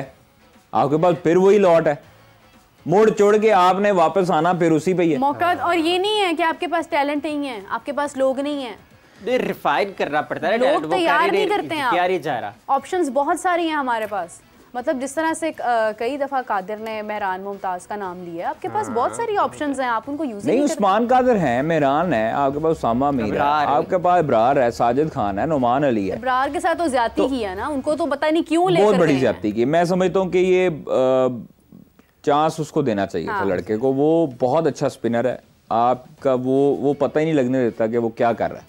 सही बात। तो ऐसे बॉलर बहुत खतरनाक होते हैं, जिनके मतलब बारे में जानता ना हो। जो नारायण है और बदरी था इनका, हाँ जी, फिर वो जो है वो नहीं पहचाने जाते, उनको पता ही नहीं लगता। अब नारायण क्यों इतनी विकेटें लेता रहा है? शुरू में उसने जो है जितनी देर नगरी मचाई है क्रिकेट में, रिमॉडल्ड हुआ था बाद में, लेकिन उसके बावजूद दिया। फिर उसने बैटिंग इंप्रूव की, आईपीएल में वो ओपन आता रहा, कलंदर्स में भी आया, ठीक है, आईपीएल में ओपन आता रहा, कलंदर्स में ओपन आता रहा, परफॉर्मेंस दी, अपने आप को बेहतर। पहले आप अपनी बॉलिंग में जो आपका डिपार्टमेंट है ना, सबसे पहले आप उसको तरजीह दें। हमारे मुख्तलिफ बॉलर्स जो हैं वो अब उनको बैटिंग का रुझान पड़ गया, अब वो बैटिंग भी करते हैं नेट्स में, ऑलराउंडर का टैग, ठीक है। शुएब अख्तर, वसीम अकरम, वकार यूनुस, ये लोग बैटिंग को कम टाइम देते थे, ये अपनी बॉलिंग करते होते थे, रखते थे अपनी डोमेन में फोकस रखते थे। और वो आप देखें कि तब की बॉलिंग लॉट क्या थी। मतलब वसीम वकार के अंदर भी आपस में इख्तलाफात थे, लेकिन ठीक है, लेकिन वो ग्राउंड में पाकिस्तान के लिए खेलते थे और पाकिस्तान के लिए आपस में जो है ना वो एक हारबाजी लगाते थे, शर्त लगाते थे कि मैंने 5 लेनी है आज, मैंने 5 लेनी। ये होते हैं मुकाबले, ऐसे नहीं होते मतलब मुकाबले के आप मुंह बना के जो है ना एक उधर फिर रहा है, एक उधर फिर रहा है। आसिफ और आमिर का मुकाबला ग्राउंड में होता था। आमिर जो है वो ग्राउंड में खुद बॉलिंग मांगता था कप्तान से कि मुझे दो, मैंने उस एंड से करनी है, मैंने 5 लेनी है आज। आसिफ कहता था मैंने 5 लेनी है। तो ये होते थे मुकाबले। आसिफ का भी एक अपना एक लेवल था, अनफॉर्चुनेटली वो स्पॉट। आपको बताऊं एंडरसन जो थे, वही कह रहे हो, वोबल सी वो कहते हैं नहीं, वो जो एंडरसन है, ये बॉलर ब्रॉड, स्टुअर्ट ब्रॉड और एंडरसन, ये हल्फिया, मैं आपको बता रहा हूँ कि मोहम्मद आसिफ के कदमों में बैठे होते थे कि हमें बॉलिंग सिखाएं। इतना बड़े बॉलर हैं आज, क्या बात है। एंडरसन ने खुद एक्नॉलेज किया उस चीज को, ठीक है। तो ये आपके पास जो नेचुरल टैलेंट था आपने उसको जाया किया। आपने अगर शुएब अख्तर ने इवन मोहम्मद आसिफ को एक्नॉलेज किया, उन्होंने कहा इख्तलाफात हमारे थे, हालांकि बैड बूड में मारा था एक दफा उन्होंने, बड़ा वो फेमस हुई थी शुएब अख्तर ने मोहम्मद आसिफ को, और फिर उसके बाद एक्नॉलेज, लेकिन उन्होंने किया, उनका बड़ापन है कि उन्होंने एक्नॉलेज किया उस चीज़ को कि वाकई उसमें कोई शक नहीं है। आप आसिफ की आज भी बॉलिंग देखेंगे आप बोर नहीं होंगे, सही बात। आपको बॉलिंग देख के मजा आएगा कि यार ये क्या कर रहा था, इसकी स्पीड भी नहीं है इतनी। मोहम्मद अब्बास लाइक स्पीड थी उनकी, तो आप देखिए मोहम्मद अब्बास को आप खुडे लाइन लगाया हुआ है। हालांकि 2017 में वेस्ट इंडीज के खिलाफ कितना शानदार वाला टेस्ट क्रिकेट में मोहम्मद अब्बास जैसा बॉलर, अब वो काउंटी में इतनी अच्छी परफॉर्मेंस देते हैं, हमेशा देते हैं परफॉर्मेंस, वो सारा कुछ आपका डोमेस्टिक भी खेलते हैं, आप उनके साथ ज्यादती कर रहे हैं। कुछ प्लेयरों के साथ तो बहुत ज्यादा ज्यादती। तनवीर अहमद जो है उन्होंने डेब्यू किया था 2010 में, 5 विकेट ली थी, लेकिन उनके साथ भी जुल्म हुआ। तनवीर अहमद आज फिर बोलते भी इसी वजह से। हाँ खैर, ये सारी कन्वर्सेशन पर हम दोबारा अपने व्यूअर्स को कैच करते हैं, हम सारी डिस्कशन को कंटिन्यू करेंगे आपके साथ, दोबारा प्रोग्राम आगाज़ करेंगे 9:30 PM। कादिर हमारे साथ होंगे, हाफिज़ साहब हमारे साथ होंगे, उमर होंगे, और गुफ्तगू बहुत लंबी है, बहुत सारी बातें डिस्कस होने वाली हैं, लेकिन वक्त हमारे पास कम है। बर्थडे भी तो सेलिब्रेट कर लिया ना आपकी। बर्थडे भी सेलिब्रेट कर लेते हैं जी। इस वक्त पाकिस्तान टीम जो टूर्नामेंट का हिस्सा नहीं है और सेमीफाइनल्स होने वाले हैं कल, तो क्या बर्थडे, क्या कोई मौका होगा। खैर Qadir, thank you so much for joining us. आपने हमें ज्वाइन किया। काबली पुलाव खा लें, आपको सबसे कमेंट्स आ रहे होते हैं कि उमर ने काबली पुलाव खाया या नहीं खाया। खैर हम आपको ज्वाइन करते हैं नाज़रीन 9:30, हम आपके साथ होंगे, हमारे साथ हाफिज़ साहब, कादिर साहब होंगे। एक्सपर्ट्स ओपिनियन के साथ हम अपनी प्रेडिक्शन जाहिर करेंगे कि एग्जैक्टली कल कौन सी टीम्स जीतने वाली हैं, फाइनल्स में हम किसको देख रहे हैं। तब तक के लिए हमें इजाज़त दीजिए, आपसे फिर मुलाकात होती है। अल्लाह हाफ़िज़।